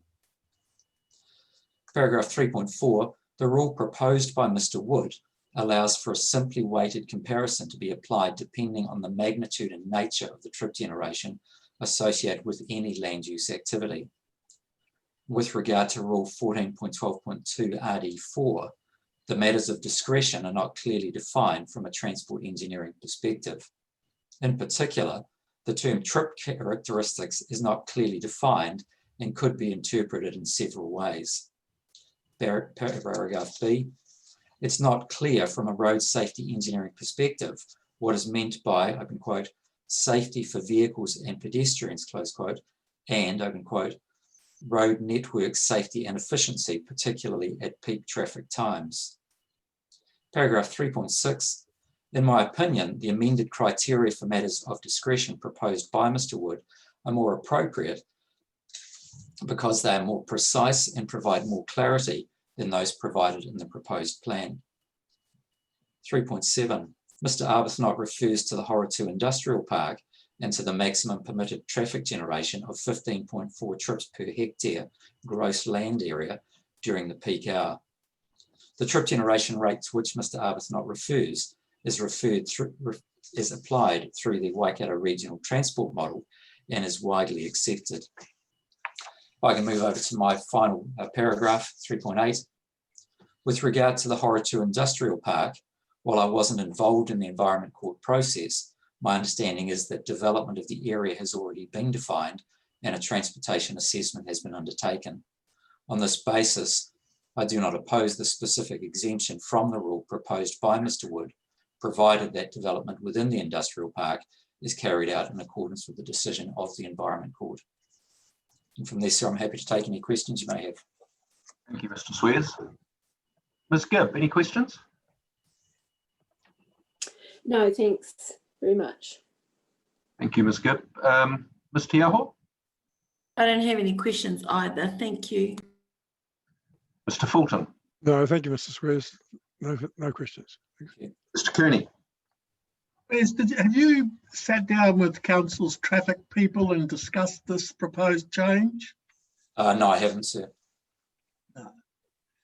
And the existing, and there may be some, as you've said, there's some, it may not be an accurate method, but that this is a rollover from the operative plan, isn't it? What was notified? That I can't recall, sir. I was closely involved in the Thames Coromandel District Council proposed plan, and that's where my familiarity with the ECM approach came up. But Mr. Wood has highlighted for me the Hamilton City and Waipā district plans, and there is a lot of consistency between the three. And we're suggesting the same for Waikato District. I'm sorry if I could just add to that question. You raised a question about whether we discussed that with the traffic engineers. I'm just noting in the issues and options section 32 analysis, which I think was done by Stantec as part of this topic. We had sought this kind of view back in 2017, and there's notes to the effect that council would go away and look at that.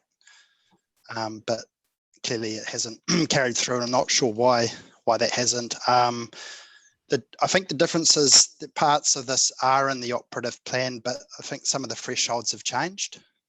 That's what I understand. Yeah. Okay. And do we know whether there's other Environment Court orders are floating around somewhere, which Horatu came out of the woodwork and said, hey, we've got this consent order here, and you're going to be inconsistent with that. Are there any other consent orders that you know of? I mean, that's an obvious one, but if I looked at those rules in the operative plan, it seems to me that a couple of those may have come directly from either a resource consent hearing or Environment Court decision. I'm thinking of the Huntly Quarry. That seems to be a very precise number. Also the power station as well. So I don't know if those were subject to some earlier Environment Court decisions. So to be consistent, what would we do in that situation? Just ignore them? If there are any, I'm just being hypothetical. Yeah, I'm not, I guess obviously we're open if there are others, but yeah, you may have to ignore them if they're not obviously clear. I would have thought perhaps council would have a better handle on any of those more recent decisions. Okay, thank you. Thanks, Mr. Cooney. Just two from me relating to your summary statement, Mr. Swears. Paragraph 3.3 that you read out, you made the distinction between 299 cars and 299 vehicles, of which 14% were trucks. And you said, one's an ECM of 299, the other one's an ECM of 466. I understand that. And then you say, clearly there could be a significant difference between the effects of the two land use activities, however they're both permitted. That presupposes, doesn't it, that the difference between ECM of 299 and 466 crosses some sort of effects threshold. And I'm not sure that's been demonstrated, has it? Well, that's where it gets very difficult from a transport engineering perspective, and that's what I tried to do with my theoretical example in my main statement, was to demonstrate that you can have some increments and the effect won't be of a magnitude that they're of any concern, but you could have similar increments where those effects are of a magnitude such that they're a concern. And that's the idea behind the ECM approach, because it's considering things from an effects basis rather than simply from a numbers of vehicles basis. But you are correct. No, I understand. Okay, no, that's fine. Thank you. That's clarified it. I just want to. This is not about the merits of what the proposed plan says and what Mr. Wood's suggesting. We'll come to what Mr. Wood says in a minute. But at paragraph 3.5b, you've said it's not clear from a road safety engineering perspective what's meant by safety for vehicles and pedestrians. I would have thought that's as clear as the nose on your face. Well, from a transport engineering and road safety perspective, not really, and it might be semantics. But when we're talking about road safety, we're talking about the occupants and road users and pedestrians. We're not that concerned about the vehicles, because under a safe system, a vehicle is effectively an expendable part of the system. We're trying to protect the people. Okay, all right. No, I understand what you're saying. Okay, thank you very much. Thank you. Thanks for your evidence. Thank you. Next we have Dr. Childs. Thank you, Dr. Childs. Just when you're ready, please. Right, good afternoon, everyone. So I'm going to go, my summary statement's only a few pages, so I'd just like to read through that. That's fine, thank you. So I'll start at paragraph 2.1. Thank you. It is widely accepted nationally and internationally that sound and vibration from road and rail networks have the potential to cause adverse health and amenity effects on people living nearby. This has been documented by authoritative bodies such as the World Health Organization, including a relatively recent publication by the World Health Organization Regional Office for Europe in October 2018, in which that sets out guidelines for managing environmental noise. In my experience, road and rail networks are particularly susceptible to reverse sensitivity effects. Roads and railways are generally an accepted part of our environment, although my experience from investigating complaints on behalf of Kiwi Rail and Wakakotahi is that many people do not appreciate the actual effects of living with road and rail sound and vibration when they choose to build new houses or alter existing dwellings near existing road and railway corridors. Kiwi Rail and Wakakotahi continuously work to reduce existing sound and vibration exposure and to manage the effects of their operations on existing sensitive activities. However, due to the nature of their operations, Kiwi Rail and Wakakotahi are unable to internalise all noise and vibration effects associated with their activities. Adverse effects on new and altered buildings containing sensitive activities can be avoided and managed through well understood controls in district plans. In my opinion, it is critical that the proposed plan includes appropriate land use controls to manage the location of sensitive activities near road and rail corridors, to protect these users from adverse effects and in turn to manage potential reverse sensitivity effects on Kiwi Rail and Wakakotahi. I'm not aware of any acoustic or health justification to compound existing issues and allow more people to be subject to adverse health and amenity effects when the new exposure can be avoided or otherwise appropriately mitigated. For new buildings being constructed or for alterations to existing buildings near to the state highway and railway networks, it is relatively straightforward to control internal sound and vibration through the building location, design, and systems like acoustic insulation and mechanical ventilation. In most cases, it's practical to achieve acceptable internal sound and vibration levels using such measures. Likewise, screening can be used in some cases to achieve reasonable external sound levels, which is important to provide for outdoor amenity associated with normal domestic activity. With careful design of building location, orientation and materials, future occupants of the building can be protected from the most significant effects associated with state highway and railway sound and vibration. In my opinion, the submissions by Kiwi Rail and Wakakotahi on the proposed plan, with the amendments set out in the attachment to the evidence in chief of Mr. Wood, seek appropriate and pragmatic rules that would manage the most significant adverse effects on new and altered sensitive activities near existing road and rail corridors. These rules are permitted activity standards, and they establish an effects area of 100 metres from the state highway carriageway or railway for noise sensitive activities, and an effects area of 40 metres from the state highway carriageway and 60 metres from the railway for vibration sensitive activities. And they contain noise and vibration standards for new and or altered buildings containing sensitive activities within the relevant effects areas. In my opinion, the proposed controls provide a pragmatic approach of allowing development near road and rail corridors subject to reasonable site and building design. Rather than relying on the most restrictive option in terms of distance or internal noise levels, the criteria are set at a moderate level, which in my view will provide controls that ensure reasonable protection from adverse health effects for the majority of the population. I consider this is appropriate. Turning to a summary of my rebuttal evidence. In my rebuttal evidence, I respond to matters raised by Mr. Stiles in his evidence in chief. And that's in relation to the use of a 100-metre distance from both road and rail corridors to define the area over which permitted activity standards for noise affecting new and altered sensitive land uses apply, and the use of 40-metre and 60-metre distances from road and rail corridors respectively to define the area over which the permitted activity standards for vibration affecting new and altered sensitive land uses apply. My rebuttal evidence confirms that the 100-metre distance for noise for road and rail is appropriate. In terms of the state highway, the reason for this is primarily because in terms of the geographic extent of noise from roads,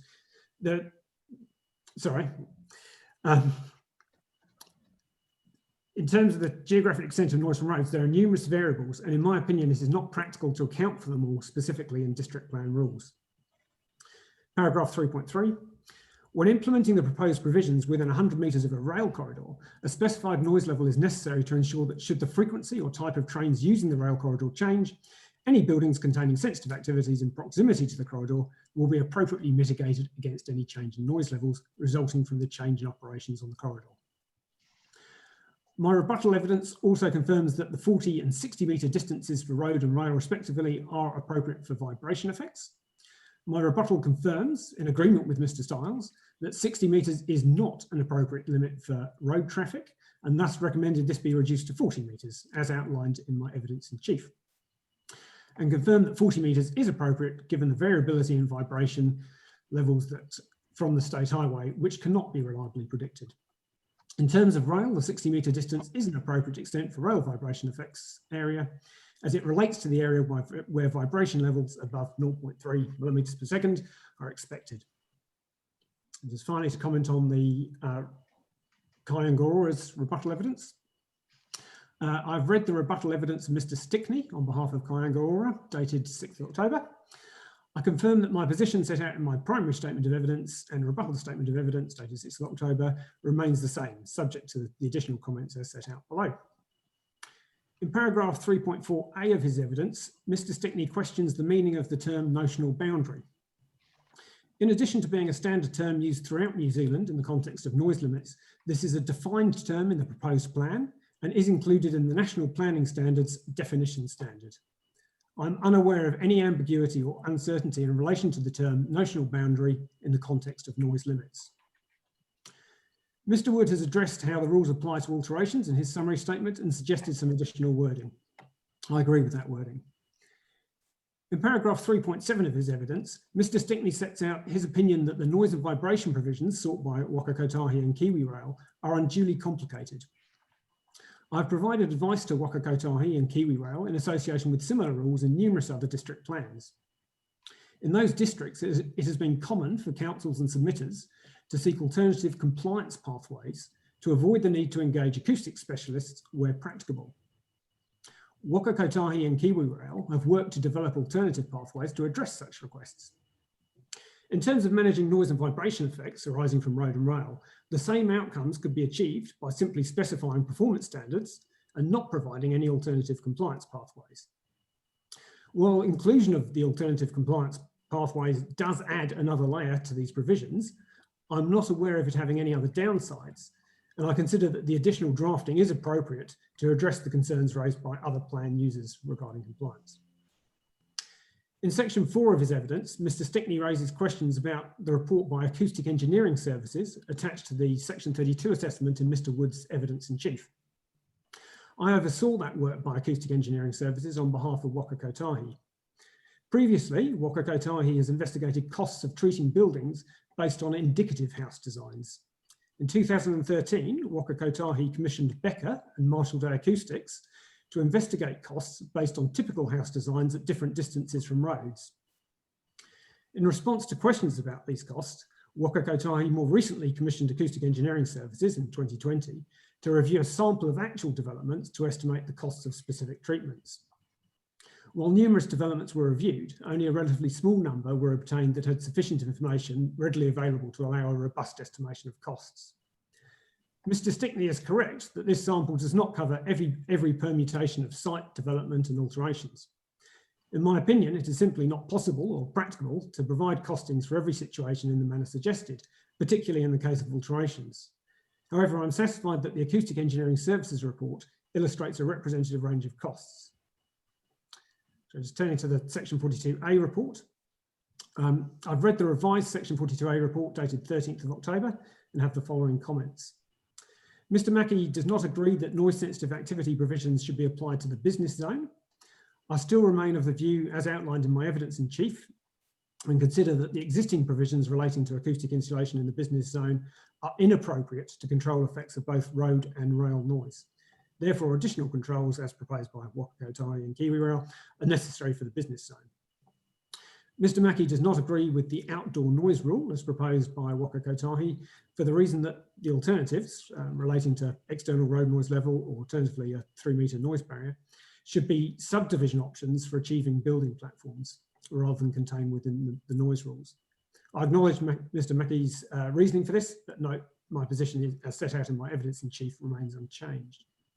Just before I take questions, there are a few points that I'd just like to discuss that have arisen.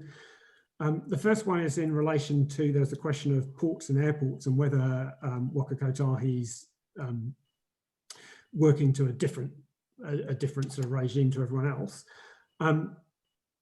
So throughout the country, there is an airport and a port noise standard, a New Zealand standard, but the provisions in each district plan do vary slightly. So some controls are more stringent than others. So that there's not a single set of provisions throughout the country. However, in general, around ports and airports, they define an air noise boundary, which is the noisiest bit, and they prohibit new sensitive activities from establishing in that air noise boundary. And then they have an outer control boundary, it's a much wider area, and they allow new sensitive activities to establish in that wider area, providing they're appropriately treated or insulated or whatever's required to get an acceptable internal level. And when Wakakotahi, when I was involved in the review of the approach by Wakakotahi in 2015, and previously, it's always looked to the airport rules as a benchmark and a guideline as to how it might address the same issues for road noise. And it's actually taken a slightly watered down approach. So whereas the airports prohibit in the nearest noisiest areas, the Wakakotahi approach is to allow development everywhere, but providing the buildings are appropriately designed so you have healthy homes. But in terms of the responsibilities, for a new house building by an airport or a new house building by a road, it's the same. If it's permitted, then it's the same system. And the other point about airports treating buildings, so sometimes airports have to treat the most affected buildings addressing historical issues, but more usual, such as in the case of Auckland Airport, airports treat buildings as their operations grow. So where they've got a growth agenda and they're trying to increase their noise footprint, the quid pro quo is that sometimes they have to treat houses as their contours step outwards. Whereas with the roads, Wakakotahi isn't seeking for that same growth, and traffic contours don't sort of grow in the same manner as the airport contours. So that was the airports and ports. There was also a question about whether Wakakotahi applies a consistent standard when it's building its new roads against when someone's building a new house next to an existing road. And again, when I was in the review, when I was involved in reviewing the provisions, an absolute fundamental principle was it's got to be the same both ways. So Wakakotahi, the provisions that it's seeking to be put into the plan here, working to an outdoor level of 57, is absolutely identical to the standard it holds itself to the other way around. When it's trying to establish a new road, it's trying to achieve the same level. So there's a consistency there both ways. And in terms of the internal level, I think there was a question about the New Zealand standard's got there's a bit of a foible in the standard where it says 40 is the level we want inside, but actually until you get above 45, you don't have to do anything about it. When Wakakotahi builds new roads, it ignores that little foible in the standard and it just designs to 40. So it holds itself to a higher standard than the New Zealand standard 6806 requires. And so again, that 40 limit that's been put forward for the plan here is the same 40 limit that would be applied for a new road in the reverse situation. Another question that's arisen is around noise mapping details. There's a reference to some noise mapping that was done by AECOM. The report was produced last year, although the data was slightly older. And I confirm that mapping did happen. That mapping was done for a strategic national purpose. So it was looking at population exposure across the country. And so it wasn't done with the granularity that you'd need if you were going to predict a noise level at a particular location, where you'd need to be more certain of the terrain and the intervening screening by fences and so forth that may or may not exist. So it's good for giving you a broad overview of population exposure, but it wouldn't be appropriate for a granular level of a site-by-site basis. And then the other point about that mapping is that it needs to be updated. I've just come off a kick-off meeting for a 2-year research project which AECOM are undertaking for the Ministry of Transport, where they are looking at redoing that mapping, but this is hundreds of thousands of dollars and hundreds of hours work sort of generating those contours, and that's still being generated for that population exposure basis, not for detailed site assessment. So in that context, from the information that is out there, the 100 metre is sort of catches the worst effects, and on that basis, I maintain it's appropriate. And then the final point I want to make was around vibration, and there's just some sort of questions around what vibration controls look like. And the tough thing with vibration compared to noise is that when noise propagates from a road to a house, it's reasonably predictable in terms of traveling through air, because air is a fairly homogeneous sort of medium. The wind and temperature do change it a bit, but it's fairly predictable. With vibration going through the ground, it's much more variable. So localized things such as buried services, I mean, so there's the underlying geological, geotech conditions that make a huge difference to vibration propagation, and little localized features make a huge difference to vibration propagation. And it's just an unfortunate thing that vibration at a particular house, you could have one house that's fine and the neighboring house is the levels would exceed the criteria.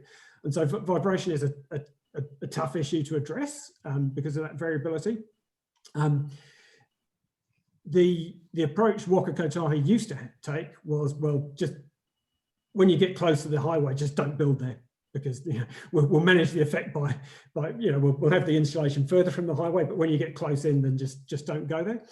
The approach has changed in the provisions that are proposed in front of you now, which say, okay, well, you can build there, but you've got to go and check the vibration on a site-by-site basis. So that's the reason for the approach there. When you do have a vibration issue, sometimes measures such as changing the pile type. So there's a Brougham Street in Christchurch. There was a survey done by State Highway 73. The vibration levels were too high.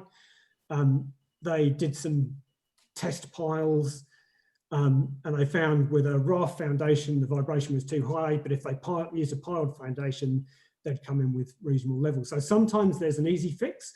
At an extreme end, you need to base isolate a building, or if that land really has inappropriate levels for residential development, then it either shouldn't be developed, in my opinion, or the building needs to be set back further.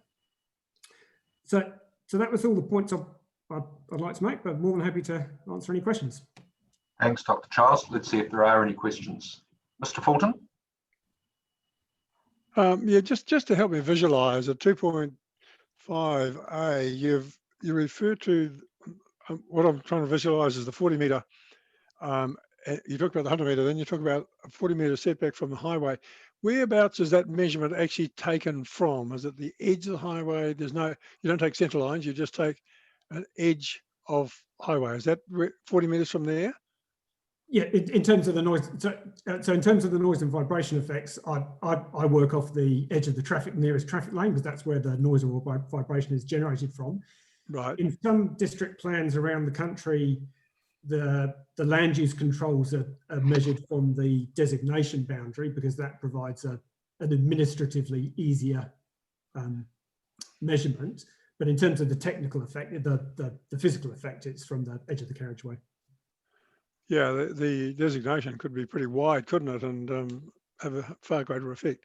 So you're going from the edge of the carriageway, and we'll talk about rail later on, but they, I presume, measure from the same edge of the track, do they? Yes, in terms of if for some corridors where there might be double tracking or triple tracking or whatever it is, then actually you're better off measuring from the designation boundary, because what you don't want to do is you don't want to build a $500,000 $1 million house and then find, you know, 2-3 years later you've built it for you haven't future-proofed it. So the cost of future-proofing when you build that house at day one is relatively low, but then the cost of coming back and retrofitting is disproportionately high. So if you're in a situation where you want to allow for double tracking, if that's permitted, and if the corridor allows for it, then it would be best to work off the designation boundary. But otherwise, if it's a fixed piece of infrastructure, then off the existing track or road traffic. Okay, thank you. Thank you. Mr. Fulton. Ms. Gibb? Yes, thank you, Dr. Charles. I'm interested in this alternative pathway, like a performance standard to manage noise and vibration, because I know that, especially in rural areas, where if there's a weather, if it was sort of rainy, whatever, you know, the weather does change the fact that you hear the noise more. And with, say, peatland, the vibrations that you feel or the effects of the vibrations on the building could be worse than on other types of land. And then you touched on it, I read it, and you said yourself in your summary, then you touched on it in your discussion just now. And I just wondering if you're saying it's a better alternative, or are you saying this could be an extra option? What, can you just explain that a bit more?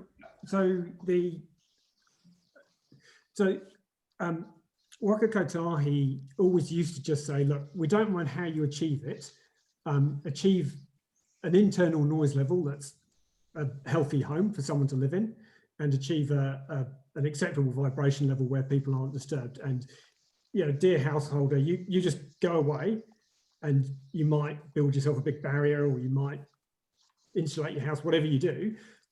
However you do it, this is the outcome you've got to achieve.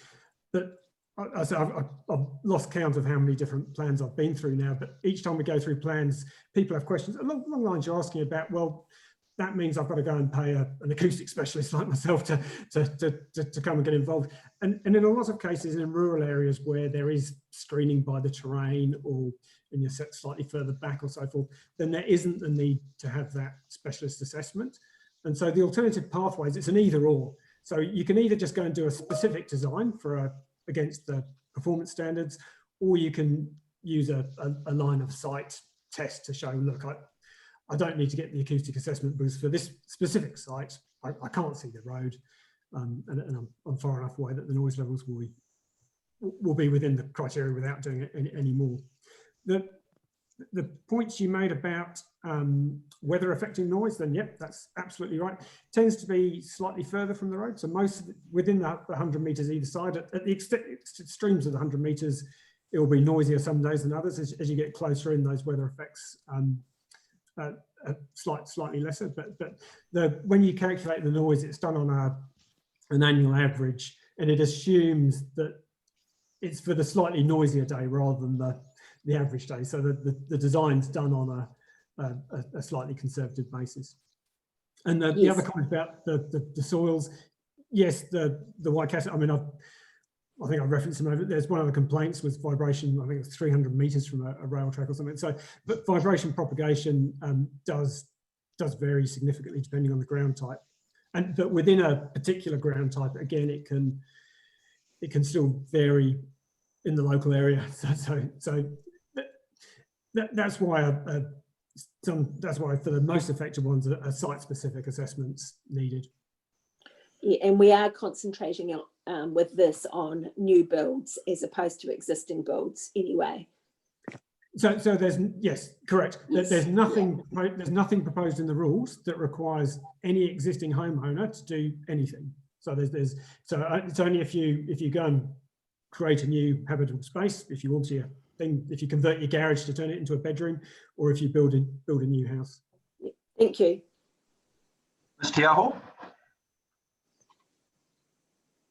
I just wondered whether in your research there was any evidence that pointed towards maybe the houses that are near these major roads or railways being ending up being owned or inhabited by the more vulnerable parts of society, and whether that's a reason why you are taking these responsibilities so seriously?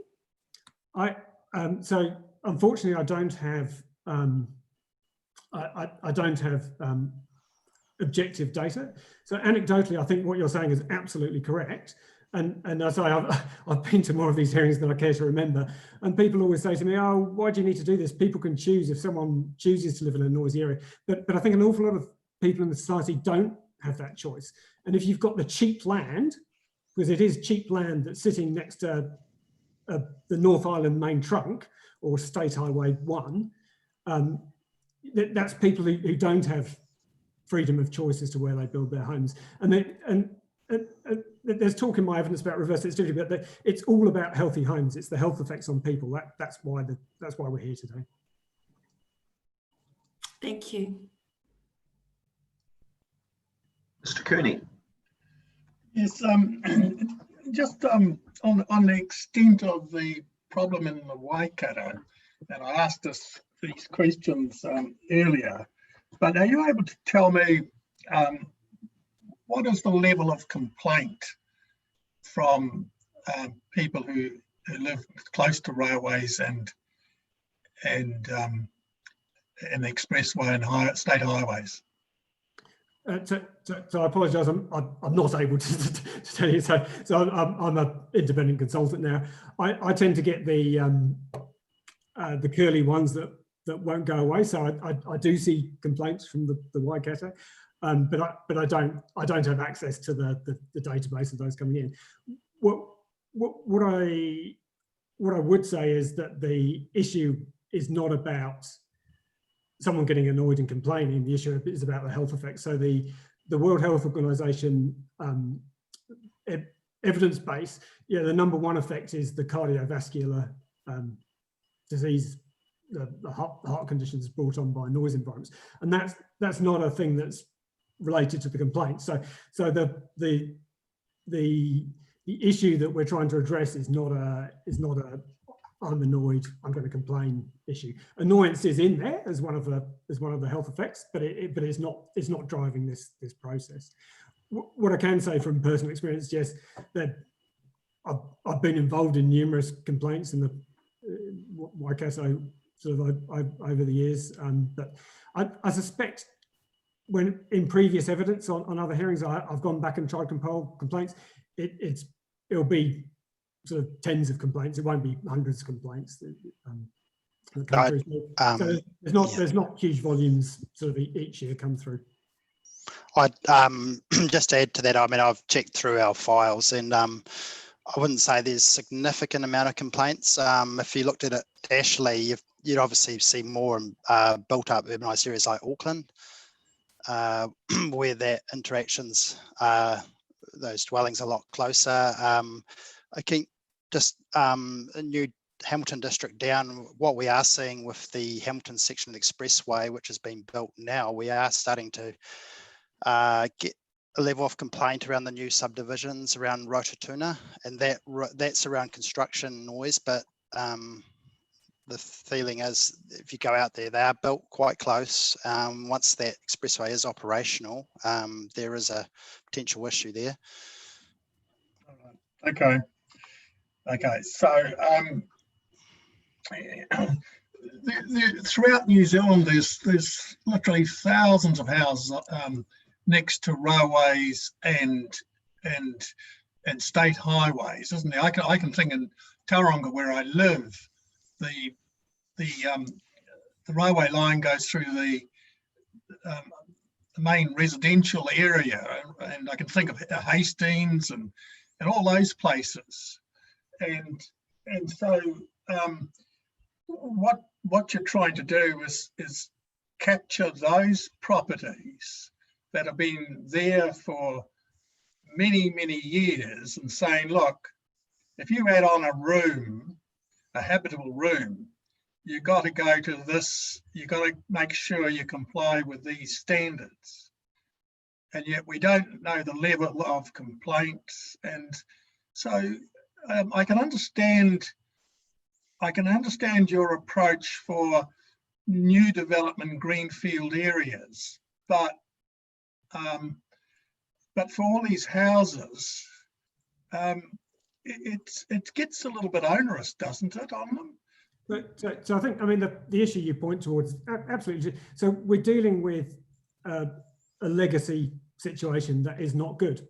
And around the rest of the world, everyone's dealing with the same issue. So in Europe, they're slightly ahead of us, and they've sort of mapped out the exposure, and they've said, look, we're killing off millions of people with noise throughout Europe every year because of the legacy situation which you're addressing. And Wakakotahi is not trying to fix that legacy situation with the rules in this plan. So it has a coordinated program of activities which are trying to tackle the legacy situation from numerous angles. So we've got an existing problem. We are harming the health of the community at the moment. So this part of the puzzle is stopping that getting any worse. So we don't want another bedroom in a garage next to an existing railway. If you could put a ventilation system in so you can keep the windows shut so that person's got a healthy environment. So that this part of the puzzle stops the situation getting any worse. There then have to be other parts of the puzzles, which I'm involved in some of them, which is mapping all of that exposure that you're talking about, and that's the purpose of the AECOM work. And then there's a program business case, which is all about going around the worst areas and trying to address them. And then in the past, there was a noise improvement program, which is again addressing those things. But it's not, even if you tried throwing billions of dollars at it, I don't think you'd be able to wave a wand and disappear it away. It's something that's going to take years to unwind the sort of legacy that we've ended up in. And so this is an important part of that program, but there are other parts which need to be progressed in tandem. I can understand the objective or the aspirations that you have, but when you start to put it into practice and you translate it into the practical side of things, it does give rise to difficulties, doesn't it, for an existing homeowner? For example, if they want to add an extension to a storage room to convert it into a bedroom, and just one room they're dealing with, then that's got to be soundproofed, and yet the rest of the house is not soundproofed. So you know, there'd be a lot of fights over that bedroom, I would imagine. But you know, is that really practical? One bedroom out of, say, 4? So I think, I mean, the point you're driving at is you know, it's not a perfect world, and there isn't a, we've got an existing issue, and there isn't a perfect solution to make that go away.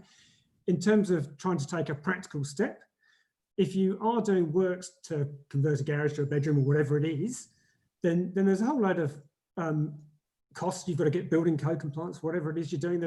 There's a process you've got to go through, and as the Acoustic Engineering Services report shows, what we're talking about in terms of cost for, it's usually ventilation. It's not a big ticket item in the terms of building works, and in my mind, that is practical, and in terms of a worthwhile step to sort of gradually get on top of this issue that we've got. Well, you say it's not a significant cost, but just on your own report, it's something like I read 16,000. Is it? There was an estimate given for a new house. For a new house, that if I'm a first home buyer and I've saved up $16,000 on my first house that I can acquire, that's quite significant, isn't it? I think it depends on whether you see a healthy environment inside a house as a negotiable. It's the same to me. It's the same as a mouldy house or whatever else it is. If you have an environment that is harming your health, and this isn't we're not going for an academic sort of absolutely no effects ever. We're going for a pragmatic. You know, we're not trying to eliminate the health effects, but to have a healthy environment, that really I'm a technical person. To me, it's a bottom line. I can't see how you could allow for unhealthy environments. All right. What do you do if you turn to vibration? How do you mitigate vibration? physically in terms of construction? What do you do? So as I explained, so the vibration is only the nearest area to the road or rail. First thing you do is you've got to go and measure what the vibration is on the site. If you're lucky, you find that you're within specification anyway, and you get on, you don't have to do anything. If you're not so lucky and the vibration levels are higher, then as I said before, one option is different foundation types. So depending on what the vibration propagation path is, whether it's primarily a surface vibration propagation or whether it's going down to a bedrock, different foundation types will transmit vibration differently into the house. So you may be able to use one foundation type rather than another. If that doesn't work, then either you've got to set back from the road rail further, or you could base isolate the building. So you could include a resilient layer either on the top of piles or across a surface area. You can have a layer, essentially a layer of foam that you then build the slab up of. And the expense involved, there's been no costing presented to us about the cost of that work. So as I say, so if it's an alternative foundation type, the example I was talking about, there was essentially no cost involved. There's swings and roundabouts with a piled versus a raft foundation. In some instances, that may have a slight cost implication. If you're talking about base isolating, then there is likely to be a higher cost.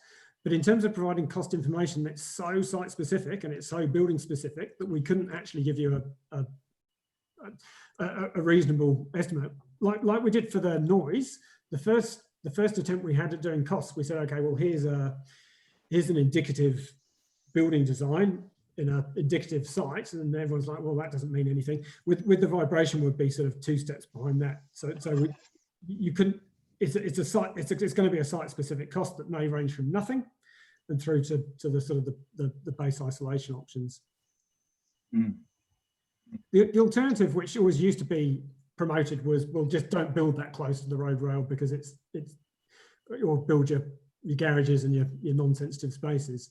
And so the rules set up to permit the activity in this area that's subject to greater effects, but you've got to do more checks and balances. So what is so wrong with the simple approach that the council's promoting here, which is the 25 metres from the expressway and 15 metres from your road and rail, national road? So those existing rules were setbacks for buildings, so that was a no build zone. So what we're proposing is not having that no build zone, but saying, okay, where the effects go over a much wider distance than 15, 20, 25 metres. So the human health effects and the harm to people is occurring over a wider distance. That's, even Mr. Stiles would agree with me. So what we're saying is, okay, well, we won't have a no build zone. We'll have buildings permitted everywhere, but we've just got to look to achieving those healthy conditions inside homes. And outdoor living, if you can build right up close under your rule, what about the outdoor living? So I mean, I see that as in my opinion, there should be a rule that requires 57 dB outside for outdoor living. That's something that sort of often gets compromised. From a technical point of view, I think there should be a rule requiring appropriate noise levels for outdoor living. Appropriate what? I think there should be a rule that requires the noise levels outside to be 57. It's not something that's always been pursued in every district plan, which I think is a mistake. Yeah. Okay.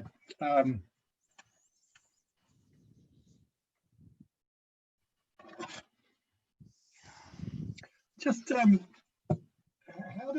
how does council police this if these additional costs, and I say, well, look, I'm going to build an alteration to my but I'm going to actually put it on as a storage room. And I build it as a storage room. It's not court, is it? And then I convert it into a bedroom, which is not uncommon. So we're not trying. The rules aren't there to trick people. And the rules are trying to get the investment in the buildings made at the right time, when you can have cost-effective investment to create the healthy home. If someone, yeah, I know, I take your point, or whatever it is, then yeah. We can only do so much. As I say, we're dealing with an imperfect legacy situation and doing our best to avoid making it any worse. You mentioned about airport noise controls.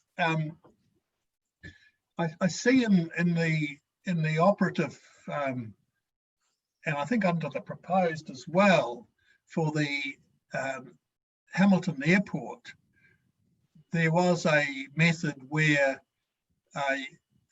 the airport authority had to pay compensation if it increased the jet flights into Hamilton. They had to pay the existing property owners to pay them to address the mitigation issues.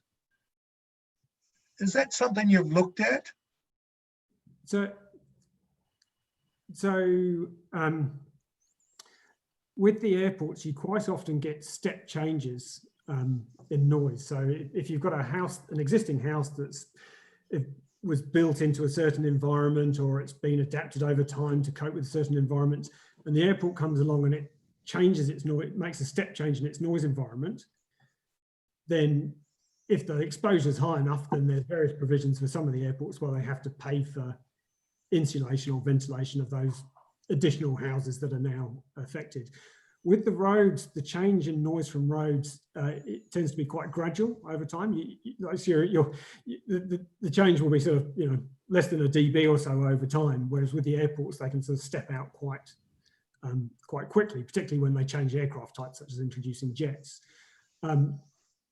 So with airports, if they've got planned growth, then that's fair enough. In the same way, if Wakakotahi was altering a road such that it increased the noise, then New Zealand Standard 6806 would apply, and then it would have to treat houses that are affected to an extent where they needed treatment. So the same would apply, but for the existing road network, you don't get those big step changes in road traffic noise. All right, thank you. Just two questions from me, Dr. Charles, please. You've made mention several times of this 57 dB outside the building as the threshold for acceptable noise. Can you just explain to me, just to put the numbers in perspective, if you've got 57 dB outside a conventional house without acoustic noise treatment, what's the inside noise level corresponding to that 57 outside? Certainly. So it depends on whether the windows are open or closed. No, well, both. Give me both examples. So if the windows are open for ventilation, so they're about 100 millimeters ajar, then you're dropping, so rule of thumb, it would be 15, but it's actually about 17 decibels from outside to inside. So if you're 57 outside, you're about 40 inside. 40, yep. If you close the windows, you'll get 25 to 30 decibels reduction from outside to inside. So that's what I wanted to know. Second of all, if we're using, that's fine. I'm not, there's no trick in the question, and I don't need them qualified to the nth degree. If you've got a state-of-the-art expressway built like the Waikato Expressway, and it's got all the noise attenuation pavement and all those sorts of things, that very slick asphalt and all the things that if you were building a road to the highest technical standard possible, what noise, and I take your point about it varies with wind direction and temperature and so forth, but you also said the air's pretty standard and it doesn't make much difference. So as a rule of thumb, if I had a road like that and I was 100 meters away from the lane, what noise level would I experience typically? So in the order of 57, and that's the reason for the 100 metres. So with all of the low noise road surface and so forth, the level comes down by about 5 compared to the old chip seals. So if we're not talking about chip seals yet, because I'm going to ask you that in a minute. If we're talking about the low noise pavement, etc., does that equate to 57 at 100 metres, or is that the chip seal number? So that's for the Waikato Expressway. That's the order of 57 is the asphalt, the low noise surface number. The point I was going to make was that the traffic volume suddenly becomes significant, that the Waikato Expressway carries tens of thousands as opposed to the other state highways, which can carry 3,000, 5,000 vehicles a day.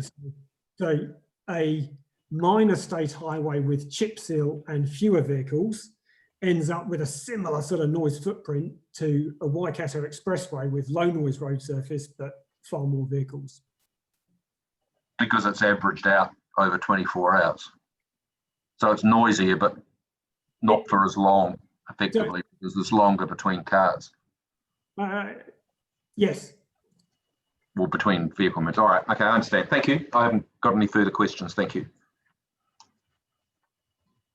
And I think that means rather than hear from you at the moment, Mr. Wood, I think we might have a cup of coffee, and we'll adjourn now till 4 o'clock. And if people could just not log off, but simply turn their systems off, both visually and it's.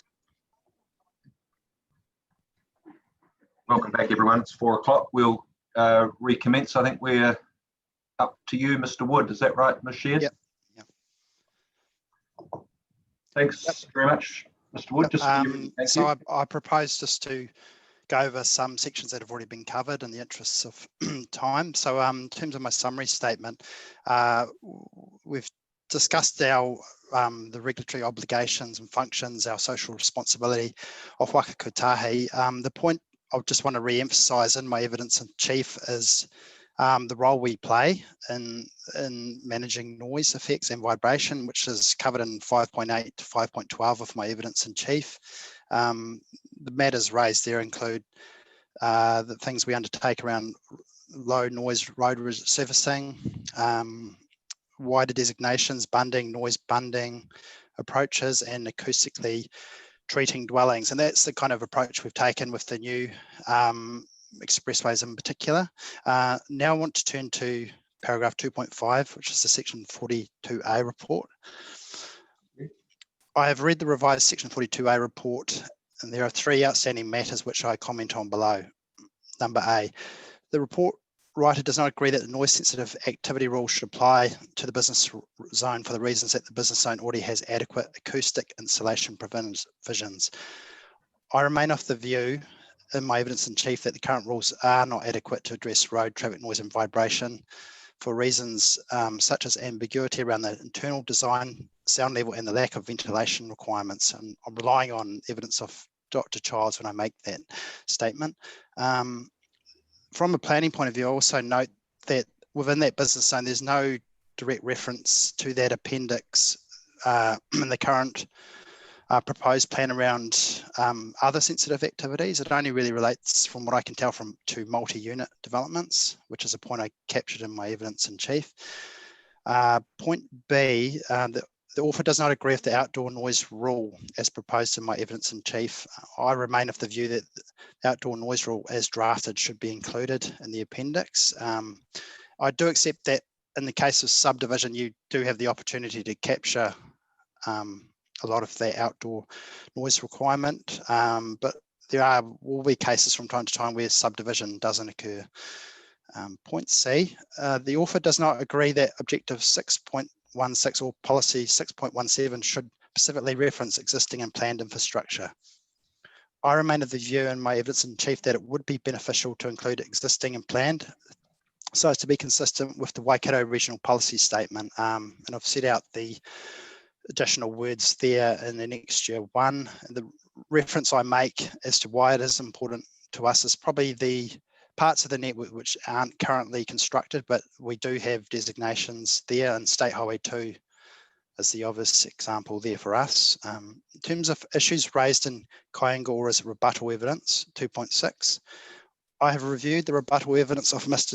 Stickley on behalf of Kaingaora and comment on the matters below. A, the use of acoustic barriers in existing urban environment. Mr. Stickley notes that the noise barrier rule provides an optional means of compliance, but raises questions as to whether such a method is workable in existing environmental contexts. The key point is that acoustic barriers are a useful means of compliance in many circumstances, particularly in greenfield environments. Personally, I'd note that large portions of the land adjacent to the state highway in the Waikato district are what I consider currently undeveloped or sort of rural to rural residential.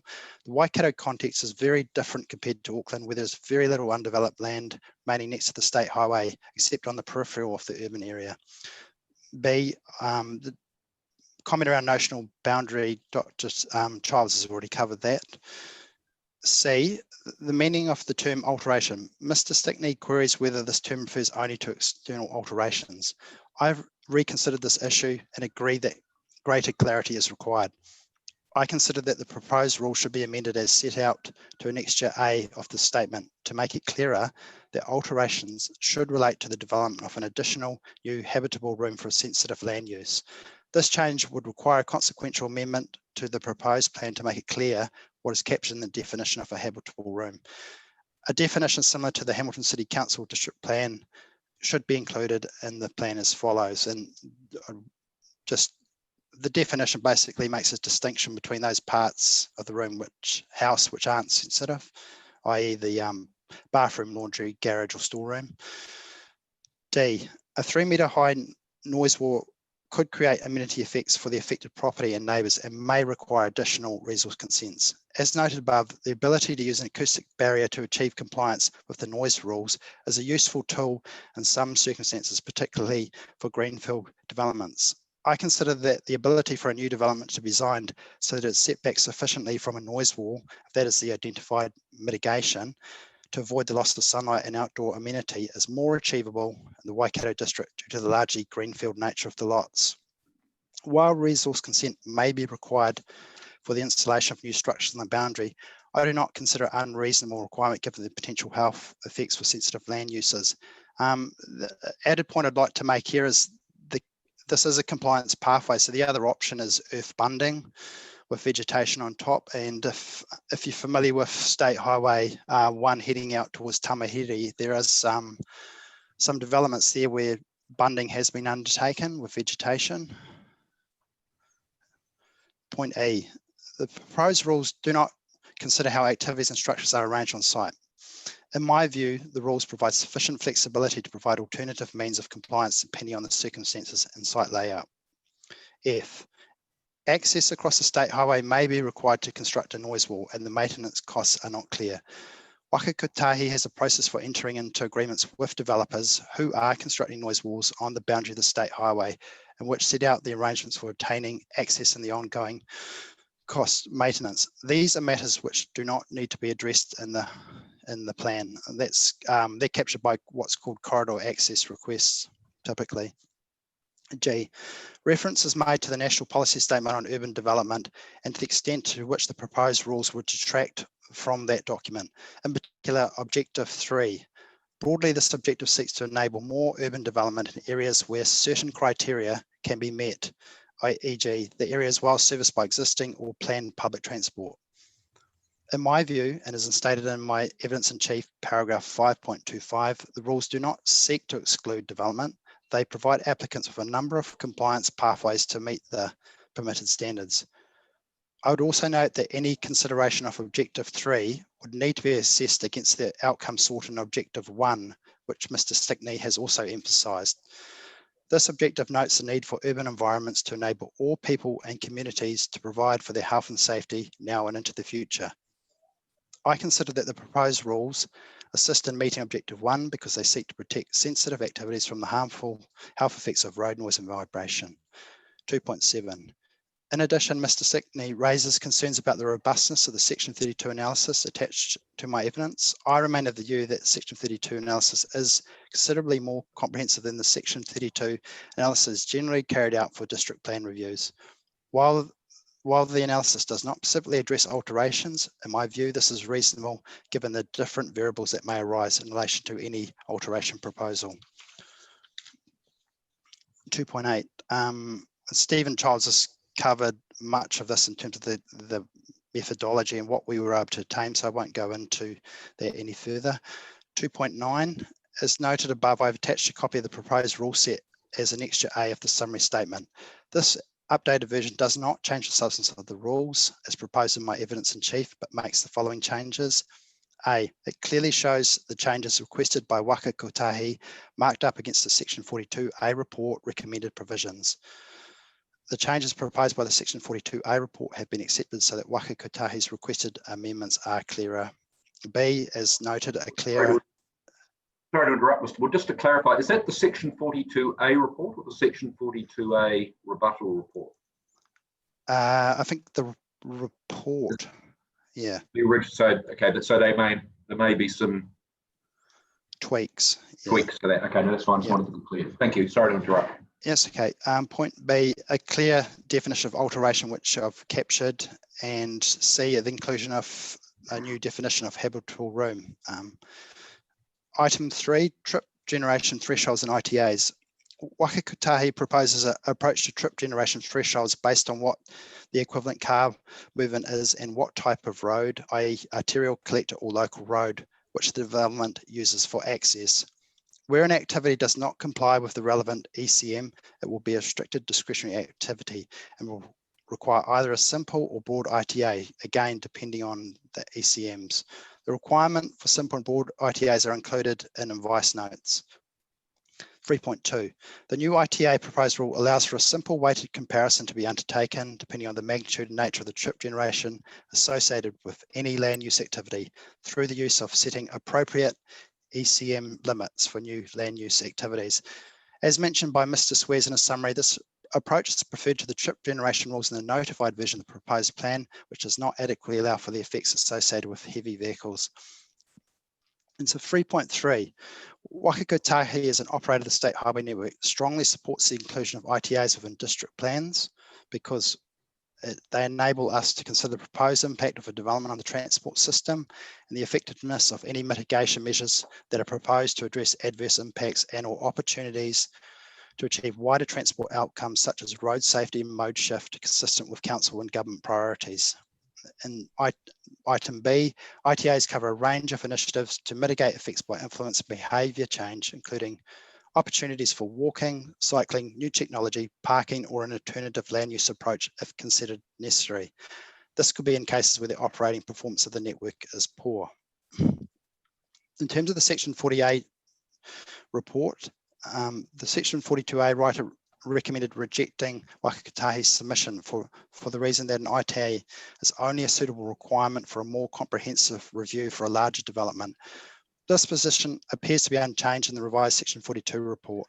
In my experience of reviewing ITAs, I accept they are generally produced for larger scale proposals. However, I consider there is real value in having an ITA requirement within a plan based on an approach which considers both the traffic generation, a threshold, and the location of the activity relative to the roading function or hierarchy.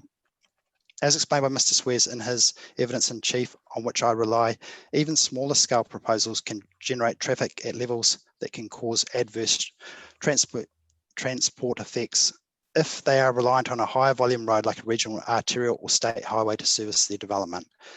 3.5. I consider it appropriate that the proposed plan specifies when an ITA is required by way of a new rule as proposed in my evidence in chief.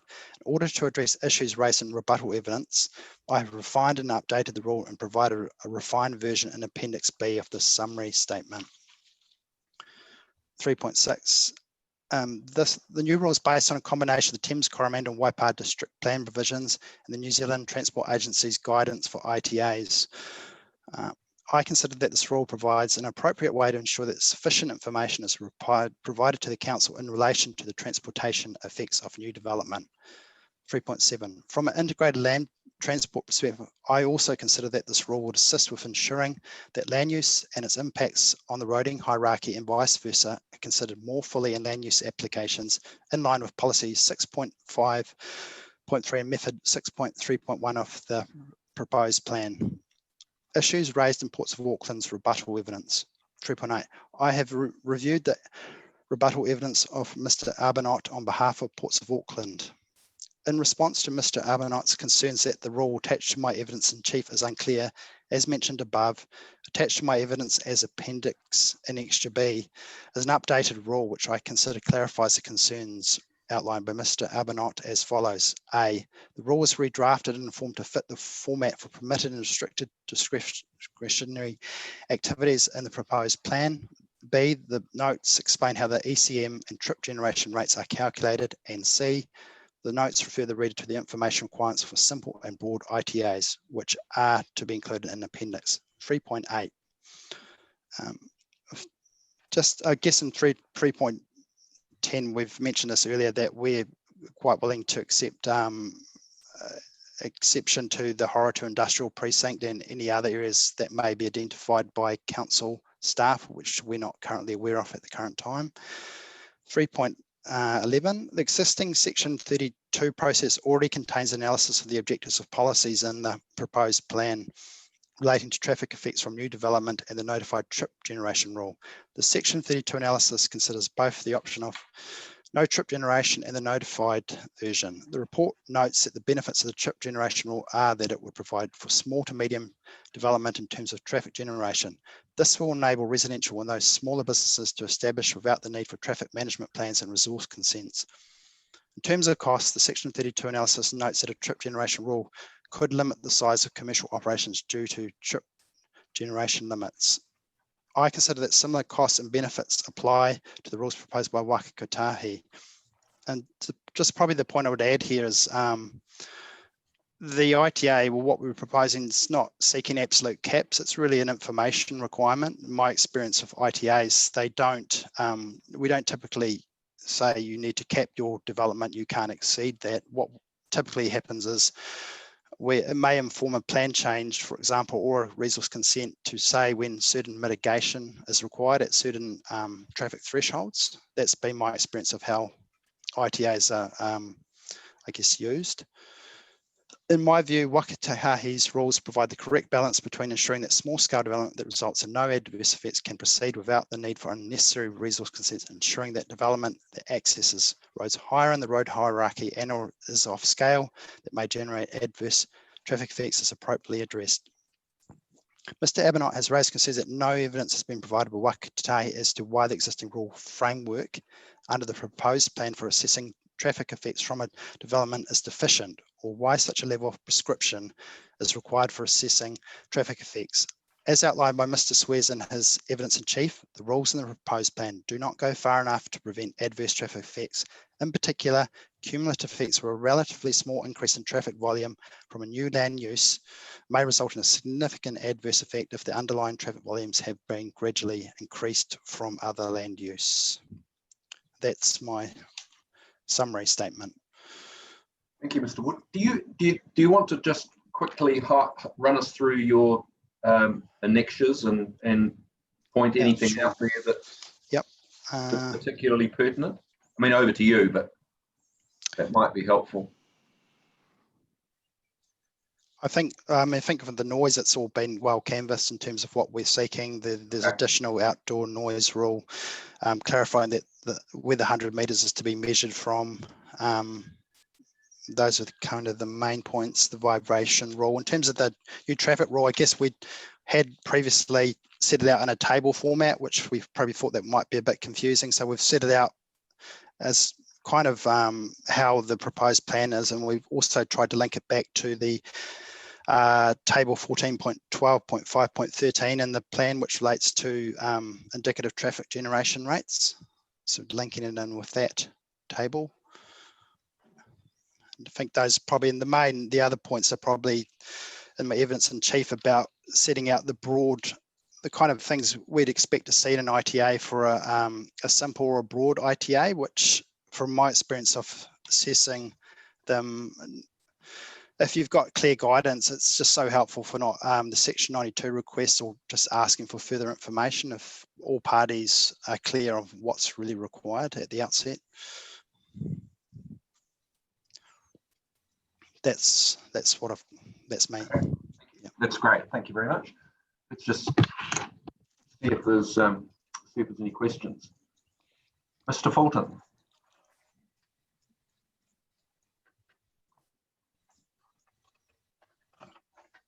Probably just in the way of a comment more than a question, but when you're talking about the bunds and whatever you can use to mitigate the noise, and you referred to Tamahiri, and you've also got 2 diagrams in your evidence.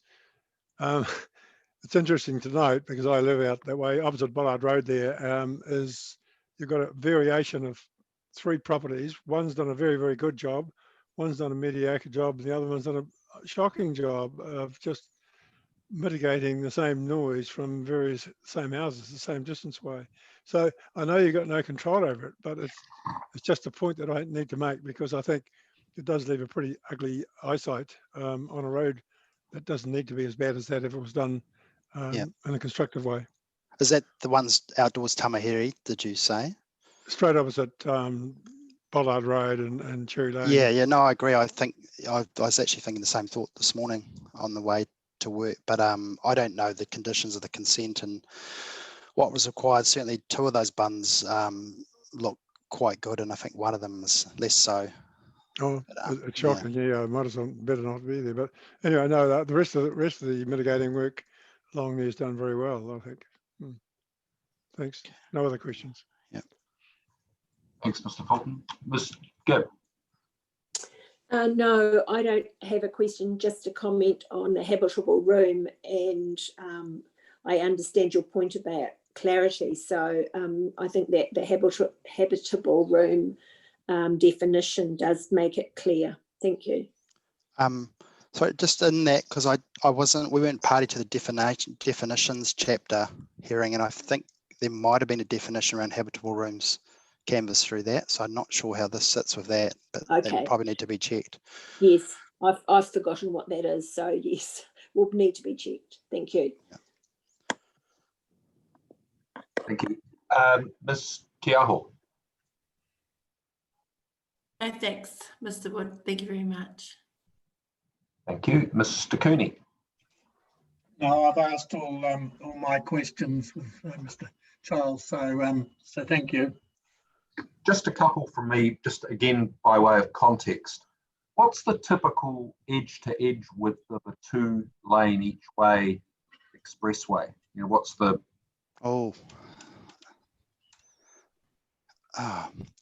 Sorry, I don't know. If I can certainly go away and find that information. All I'm just trying to get a sense of is what the typical route of as constructed at the time of construction width is. What's the width, the overall width of the designation that you typically seek? Oh, okay. Not in relation to where you've got off ramps and things, but where you've just got carriageway, and how much of that difference between what's built initially and the outer edge of the designated area is intended for future growth of the carriageway. I'd have to check the planning maps for the designations, because the designations typically, as you appreciate, you've got work areas, so they're wider when you start and they narrow up. But they could be like looking at the Waikato Expressway. You tend to, I don't know, if traveling back through to Cambridge, you could have 20 metres either side, which is green space. The carriageway is, I don't know how much width of a lane is, 3.5 per lane. I'm not sure. Maybe come back to us on it. I just want to get an understanding, really. Yeah. Of I think what you typically designate. How much of that is buffer, if you like? How much of that's future growth of transport lanes, and how much of it's utilised from day one? I think we're getting a lot smarter in terms of the new roads, like the expressway's got a more generous designations to account for future growth or additional lane growth, which I don't see happening in anytime soon. But there could be for simple amenity or stormwater areas which you may not see from the road carriageway. So we often have greater widths. In terms of the other state highways, State Highway 21, 23, 26s, we don't, they reflect older roads that have, we just don't have the opportunity to get wider buffers in those areas. Okay, no, that's fine, thank you. Yeah. probably should have asked Mr. Swears this, but in your proposed 14.12.1 P4, the one that has the various permitted activity thresholds for ECMs based on the road that's connecting, what's the rationale for those? For the numbers, the ECM numbers that you've used? Because they seem, I've got to say, they seem pretty low. Yeah, I'm not sure if Robert is still on the call, but I Yeah, had asked him that. His computer is quite happy if he answers it, but yeah, I think simply a reflection of what's come across from Thames and Waipa, similar numbers. He wasn't able to tell me at the time the exact genesis of it because he wasn't involved with those plans. Certainly, I suppose that begs the question of saying, you know, that these are now being proposed here. I really don't have any, and I don't think the panel has any real knowledge of whether those numbers represent, you know, the equivalent of a new bike on the road, or whether it's turning a country lane into state highway. He may be maybe being contacted now, but certainly we can come back to you. I think it would be helpful just to understand in context terms. I'm online now, Mike. I can assist with something. Thank you. So did you? Yeah. No, I didn't hear the question. I'm sorry. Sorry, the question was in the proposed 14.12.1 P4, where you've got the different ECM thresholds for different types of road. Yep. What the basis for those particular ECMs is, and what sort of effects threshold do they relate to? And I made the observation that I didn't know, but they seemed very small numbers. And if I've got that wrong, then enlighten me. I mean, they're based on similarities with Hamilton, Waipa and TCDC. They are relatively small numbers, but in some cases, the level of assessment isn't going to need to be particularly significant depending on the road. It's just a question of trying to capture everything through one rule rather than having it broken up into little bits right across the district. The other difficulty we have, and we haven't been able to address that in a tidy way, is the fact that you could, for example, have trip generation onto a local road. That local road then connects with an arterial, and you could have significant effects on the arterial, but we haven't been able to identify a simple way of incorporating that into a district plan. No, then that's fair. I get that. It's just that then flows into another set of ECM numbers that relate to restricted discretionary criteria, and then there's other provisions that follow from that. And I just don't have any sense. I mean, you've said if you're in this category, you need a broad ITA. If you're in this other category, you need the more simple ITA. But I don't really have any feel for how those increments relate to effects on the sorts of roads that you're considering. And that's the difficulty, and that's why I included that example in my main statement, just to demonstrate that in some cases the effects aren't going to be very significant, whereas in others they could be quite significant. We'll just have to reflect on that. Thank you. That's helpful. Sorry, I can't help more. Thank you. All right, Ms. Sheard, I think that's all our questions of the witnesses. Is there anything you want to leave us with? I think Mr. Atkins is going to, is Mr. Atkins there? I see he was before. Or are you representing now Kiwi Rail as well? Oh no, there he is. No, that concludes Wakakotahi's case. Thank you very much, sir. All right, thank you, Ms. Sheard, which does bring us to Kiwi Rail. Thank you.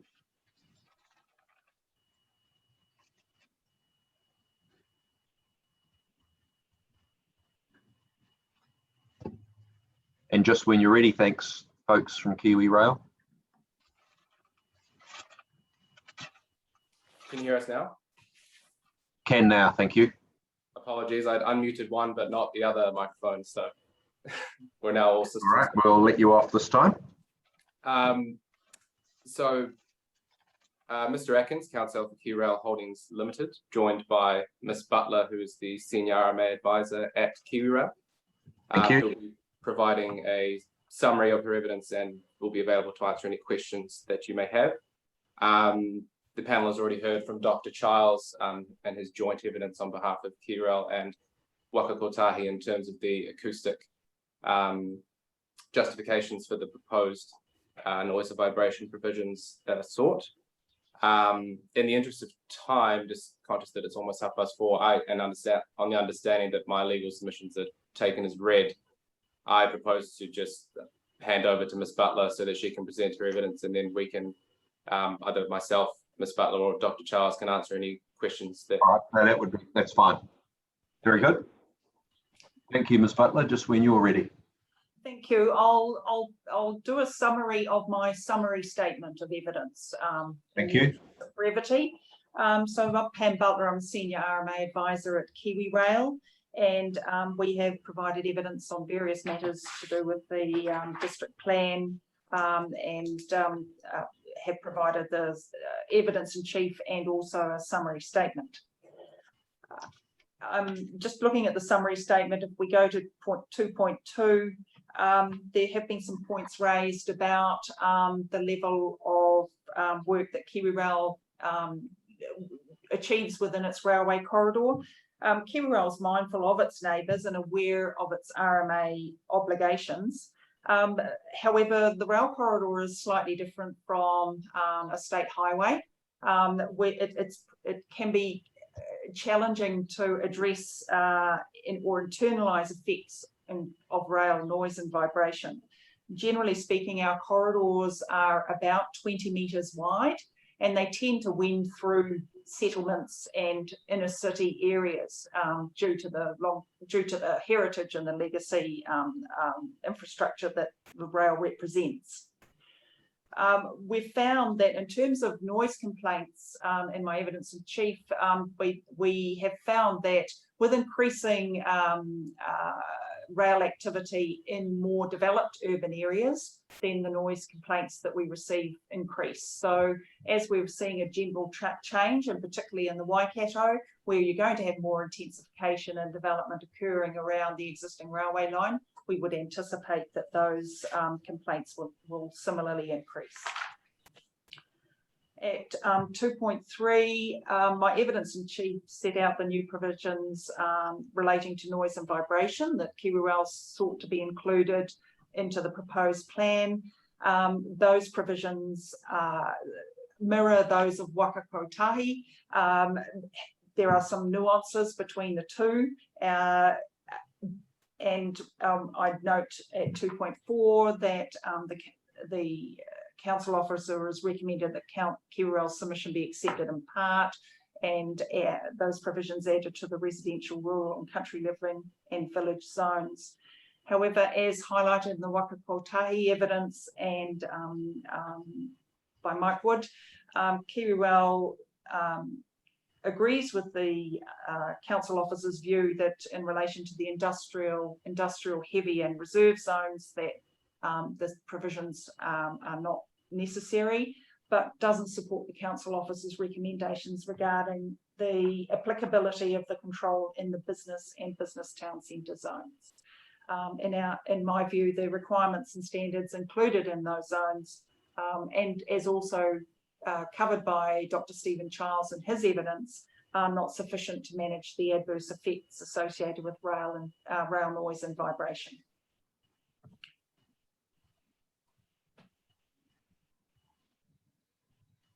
I think I'll leave 2.5 and 2.6 as read, and go down to paragraph 2.7.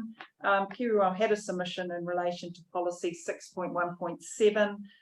The council officer has recommended that Kiwi Rail's submission be rejected and proposed a number of other recommended amendments to that policy. Kiwi Rail has reviewed the council officer's amendments and is satisfied that that will continue to protect the railway network from potential reverse sensitivity effects. So on that basis, we're happy with the council officer's recommendation on that point.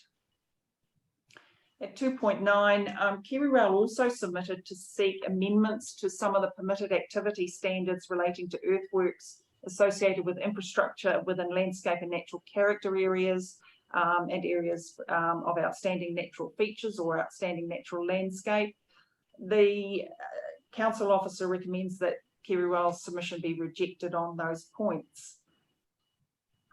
We do support the objectives of the proposed plans provisions relating to landscape and natural character areas. However, it's critical that controls designed to protect these areas also provide for the necessary works associated with regionally significant infrastructure, and particularly linear infrastructure such as railways.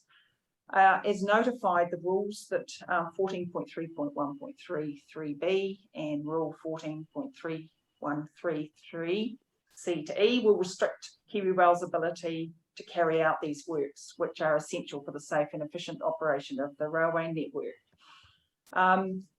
So we consider that it's appropriate that the proposed plan includes provisions that enable KiwiRail to carry out those essential works within the landscape and natural character areas. Clarify that, sorry to interrupt. When you say landscape and natural character areas, you haven't made specific reference to the SNAs and so forth.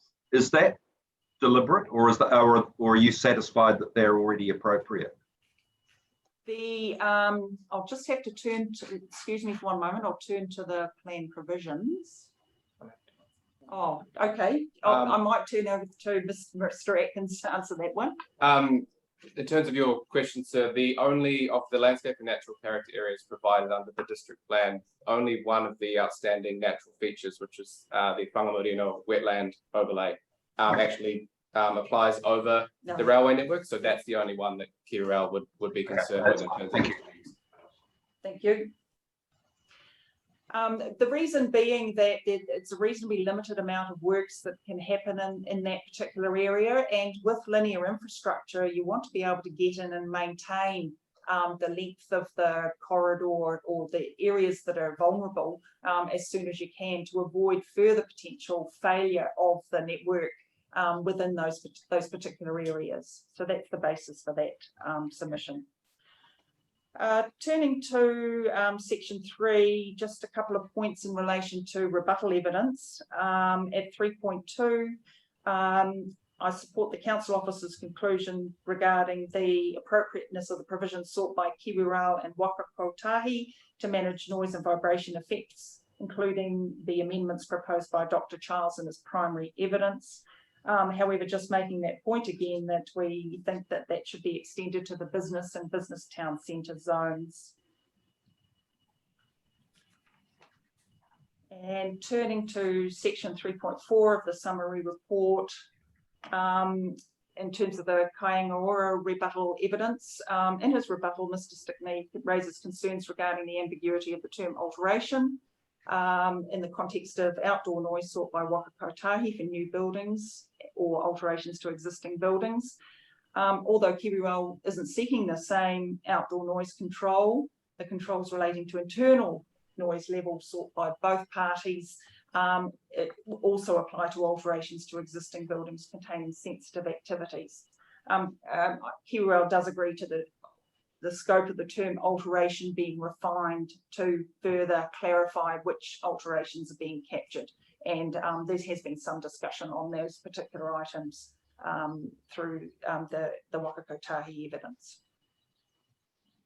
I think I'll leave that there and happy to answer any questions. Thank you, Ms. Butler. Let's see if there are any questions for you. Ms. Tiaho? No, I don't have any questions. Thank you both. Thank you. Mr. Fulton? Yes, thank you, Ms. Butler. Just are you treating the Cambridge line at Hautapu, as you referred to, and there's also probably one in Huntly and so on, so they're being treated the same as the state highway or the main trunk lines and the eastern line through Ruakura? Are they being all treated the same? What I'm getting at is they're only servicing the Hautapu Dairy Factory, isn't it? But are you applying the same rule to that line as you are to the main trunk lines? The plan provisions as proposed would apply to all existing lines, yes. So that captures the line with one train every second day sometimes, or if at that. Yeah, so I'm understanding it. So it does apply to that line as well, through Matangi. Yes. Yeah, it's a pretty heavy penalty on a very minor line, isn't it? Although in terms of rail traffic, it all depends. If, for example, the dairy factory expanded or other activities came adjacent to those lines, and there were calls on train activities to continue or change on those lines, then we would have to service that demand. So yes, it does seem as though the traffic is light, but we're looking for a median or average attenuation here. Okay, thank you. Mr. Cooney? You haven't presented any 32AA analysis at all. That's Kiwi Rail.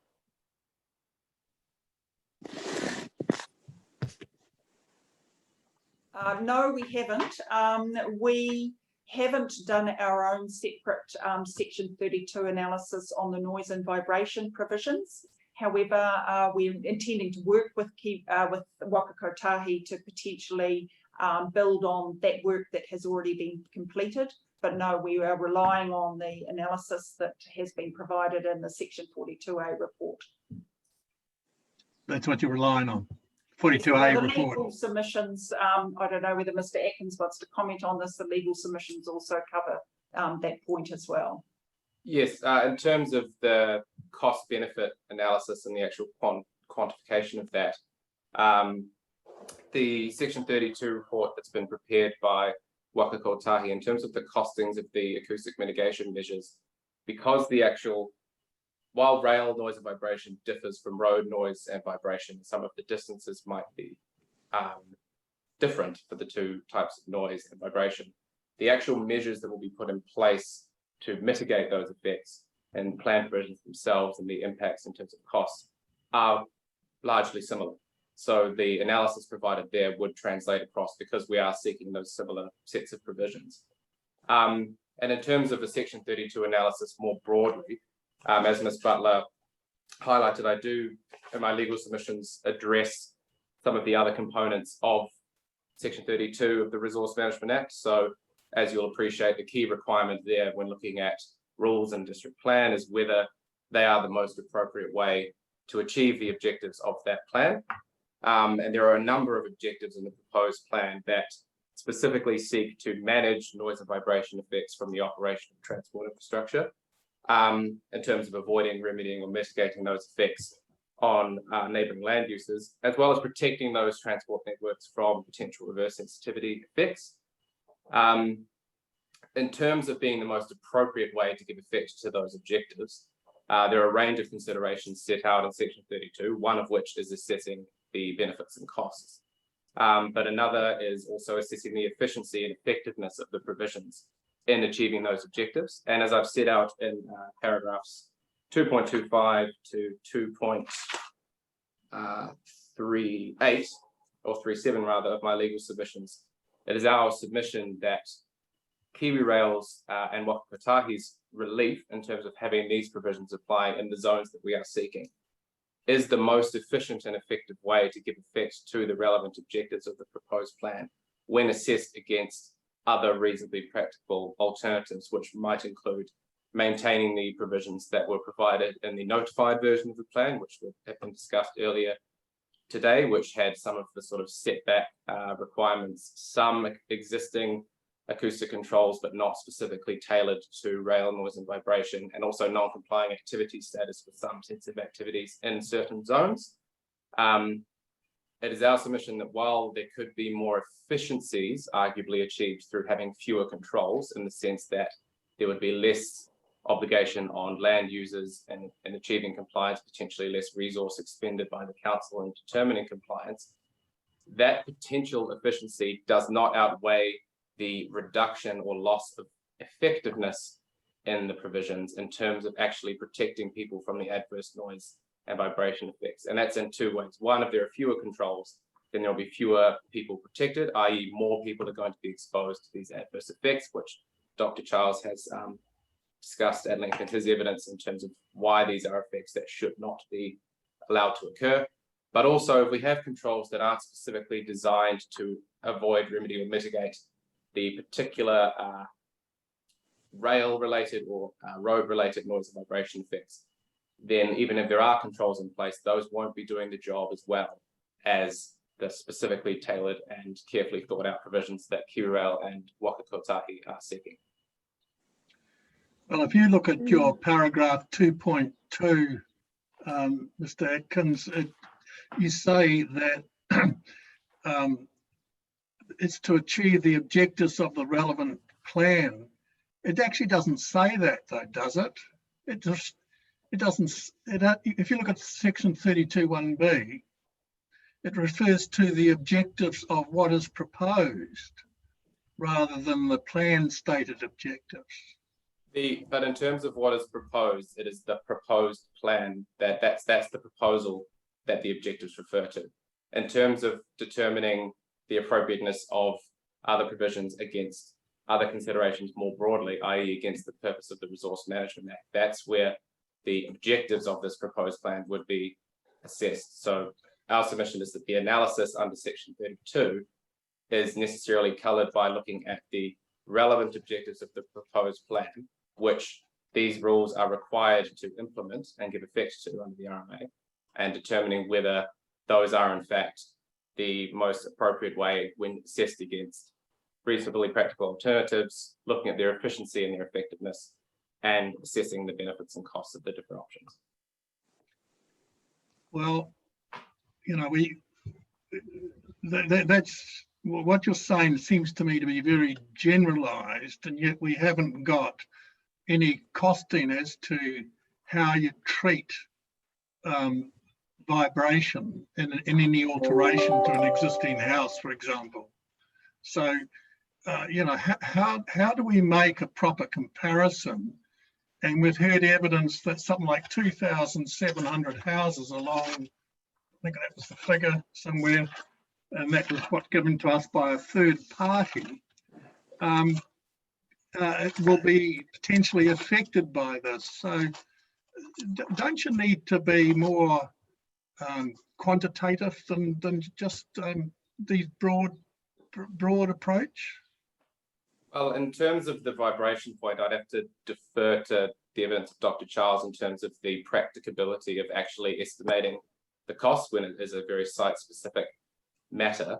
In terms of quantification, there is actually some commentary amongst a number of different environment court decisions around the fact that while economic efficiency and quantitative analysis can be relevant and can be helpful, that isn't actually specifically required under section 32. It's a broader consideration taking into account of all of the various matters. And while obviously financial or economic efficiency, both in terms of use of land and cost to landowners in achieving compliance, is certainly a relevant consideration, it is not the only relevant consideration. And in our submission, when viewed in the context of the potentially significant adverse health and also amenity effects that could be generated were the effects of rail noise and vibration not sufficiently mitigated, and also the potential for significant reverse sensitivity effects on the rail network, which is identified as regionally significant infrastructure, both in the proposed plan and in the regional policy statement.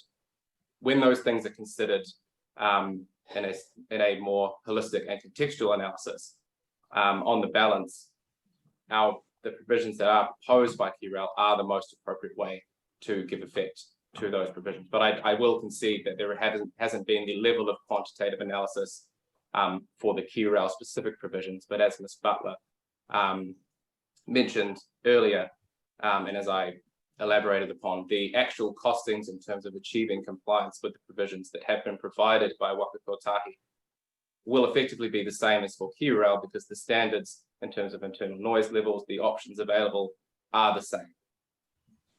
Thank you. I just take that one. I've only got one question, and it's following on from that. Your section 32 analysis is confined to comparing the rules that you propose against the rules that are in the proposed district plan. Have I understood that correctly? So there are two other options that we've identified. One is the notified version, and then also the sort of middle ground, if you will, where the provisions sought by QRail and Wakakotahi apply in some zones but not all the ones we've sought, which is what's been proposed by the council. Sorry, I accept that. That's fair. But that just assumes that what you propose represents the only practicable alternative to the notified plan. It's a self-fulfilling prophecy, isn't it? With respect, I don't think it's a self-fulfilling prophecy as such. The Section 32, the criteria there requires us to assess those against our own provisions. And while there are a range of other options, we haven't, and I will concede, we haven't done the level of work on what those other sort of more nuanced provisions might be. But as a response to that, I will say that KiwiRail, and this is done throughout the country in all these district plan review process, has been adopting a very iterative and adaptable approach to these provisions as the evidence and hearing process has progressed. For example, we have conceded that some of the zones where these provisions were originally sought don't actually need them because of the reasons outlined by the council officer. And also issues raised in the evidence of submitters, such as Kāinga order in terms of the ambiguity around alteration. We have taken that on board and tried to adapt these provisions as best as possible. So I do certainly take your point in terms of that Section 32 analysis, but we're not, it's not a case where we're rigidly stuck to our provisions and we'll defend them no matter what at the expense of looking at other alternatives. All right, thank you. Is there anything else from your submissions that you want to highlight? Bearing in mind that we have read them, as I stressed. I don't think so. I suppose the key section that I was potentially looking to discuss was on the Section 32 side of things, which is what we've just canvassed. So I think that will suffice. Thank you, sir. All right, that's fine. Thank you very much. Thank you to you and to Ms. Butler. That brings us to the end of today. Thank you everybody for your participation. We'll resume at 9 o'clock in the morning. There's a separate link for that meeting. Today's one won't work again in the morning. Is there anything of a procedural nature or anything that anyone wants to raise before we adjourn?